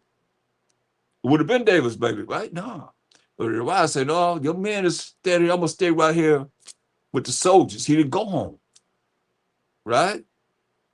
So now David got to face that. So he had Uriah put on the front of the line, and Ammonites shot from the walls and killed him. Put him on the front. He had his men go put him in the front and had him killed. He had him murdered. Then he was able to have Bathsheba. And the Most High killed their first baby. And guess who came next? King Solomon. So now, look. So the Most High goes, send Nathan, the prophet, to talk to King David here. Listen to what he said. 2 Samuel 12:1. And the Most High sent Nathan unto David. And he came unto him and said unto him, there were two men in one city, the one rich and the other poor. The rich man had exceeding many flocks and herds, but the poor man had nothing save one little ewe lamb. The rich man had what? Exceeding many flocks and herds. Keep that in mind. But the poor man had nothing save one little ewe lamb, which he had bought and nourished up. And it grew up together with him and with his children. It did eat of its own meat and drank of his own cup and lay in his bosom and was unto him as a daughter. And there came a traveler unto the rich man, and he spared to take of his own flock, of his own herd, the dress for the wayfaring man that was come unto him, but took the poor man's lamb and dressed it for the man that was come to him. He only had one lamb, but he had what? Many flocks and herds. But he took the poor man's lamb, killed it, and dressed it for the man that was visiting. Verse 5. And David's anger was greatly kindled against the man. And he said to Nathan, as the Most High liveth, the man that hath done this thing shall surely die. And he shall restore the lamb fourfold. 4 lambs instead of 1. Because he did this thing, and because he had no pity. And Nathan said to David, thou art the man. And Nathan said to David, thou art the man. Thus said the Most High, power of Israel. I anointed, this is what the Most High tell him, that I is the Most High. I anointed thee over Israel. And I, that's the Most High, delivered thee out of the hand of Saul. And I, this the Most High. And I, that's the Most High, gave thee thy master's house and thy master's, Salaki Most High. We supposed to be saying that. That word is part of going into BAL2, Salaki. I'm going to change it to Saul. Okay, Saul's, okay? Instead of that, because let me show you that just in case some of you don't know, you might not know. When you look at BAAL, it means MASTER. See that? It's from the Zondervan Compact Bible Dictionary. So, Salakia Messiah, so much ago. So I'm gonna just say Saul's. This Saul's, that's what we're talking about. You said verse 8, you said this second Samuel 12 and 8. And I gave thee Saul's house, and thy ruler, thy king's wives. You see that? And I gave you Saul's wives, plural. Who is that I, if I might ask? You can't gainsay on that. He said, I gave thee thy ruler's house. King Saul was over everybody. And thy ruler's wives, plural, into thy bosom. And he already had wives from Hebron and Jerusalem. David had many wives. He already had a lot of wives. That's why he was saying, had many flocks and herds. He already had wives. He said, I gave thee thy ruler's house and thy ruler's wives, plural, y'all. That's what the Most High said he did unto thy bosom, and gave thee the house of Israel and of Judah, the northern tribes and the southern tribes, all 12 tribes of Israel. Listen to what he say. And if that had been too little, I would moreover have given unto thee such and such things. So, see, I gave you more wives. I'd have gave you more houses. But no. But the Most High is very merciful. I just wanted to show you that Ha Mashayach Yahawashi gave that parable there. And when you look at Isaiah 4 and 1, that's why, like I say, we got to change our minds. And a lot of this don't even apply to you. It don't even apply to some of y'all, man. A lot of us, they don't apply to none of us. Really, I mean, that's really tripping. Most people that trip hardest, most of them ain't got no man. Most of them ain't got no woman. Or your woman ain't gonna allow you to be able to deal with what it says. Well, how are you gonna make it in the kingdom that it says this? Explain to me, because even though it's not a part of what it is that we're dealing with, some are dealing with this now. But if it's not, then you gotta explain this to me. Isaiah 4 and 1. And in that day, 7 women shall take hold of one man. We just seen 5 that Ha Mashayach Yahawashi said went into the wedding chamber and he shut the door. That wedding chamber. That was 5. But he said here, in that day, 7 women shall take hold of one man, saying, we will eat our own bread, our own food, and wear our own apparel. They will come out of pants and wear them dresses. Only let us be called by thy name. Isn't a woman called by the man's last name? Or a man's name?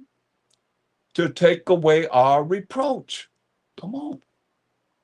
Ain't gonna be no crying. I mean, you're gonna take away all that. Look, ain't gonna be no crying in the kingdom. Reproach me disgrace. Gonna be disgrace, man. When Jacob's trouble come down, you're gonna realize, man, it's gonna be a whole nother spirit on this earth. Ain't gonna be like y'all, all y'all high-minded thinking you all that right now. When they start chopping everything away from us, man, you're gonna see, whoa, wow, what am I gonna do now? You're gonna see it appear. 7 is number of completion. Complete number of women. Gonna take hold of one man, it said, saying, we will eat our own bread and wear our own apparel. Only let us be called by thy name. I mean, they're gonna be married to the man to take away our reproach. That's plural. Let us. That's not let me. Let us. 7 women.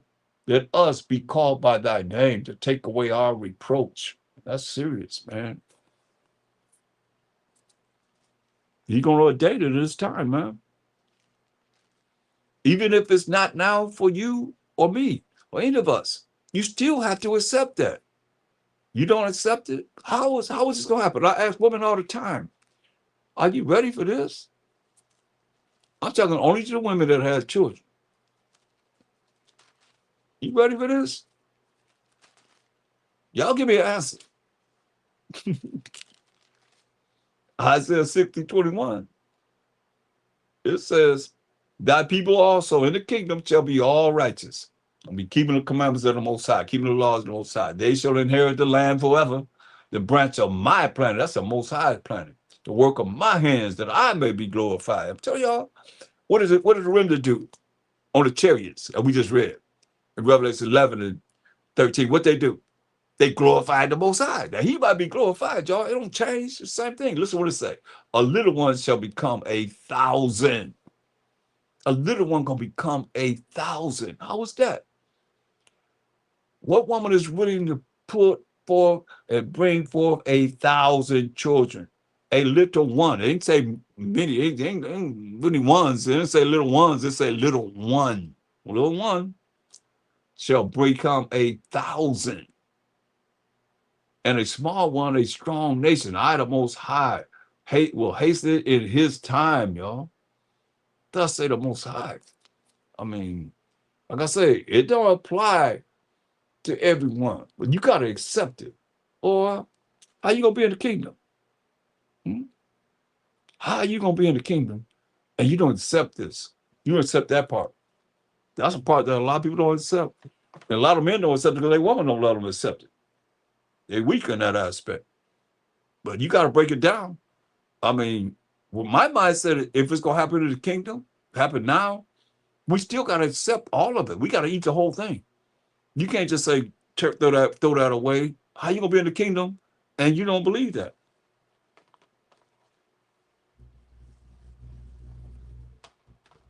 And happy new month, everyone, and let's grow. And I'll see everybody tomorrow at 1:30 Most High Will, p.m. Pacific Time, 2:30 Mountain Time, 3:30 Central Time, and 4:30 Eastern Standard Time. Right here, same channels. And give a like before you leave up out of here. Give a like. Don't be mad at me. I'm just reading. I'm just bringing it about, giving understanding. I just know this. We got to eat the whole roll. We got to eat the whole thing. Shoot fit, wear it. If don't wear it, don't fit, don't wear it, but accept it. Point blank. That's why I look at it. Because most I talk about us all the time. He killed us. Men. We ain't do what happened, put us to death, man, easily.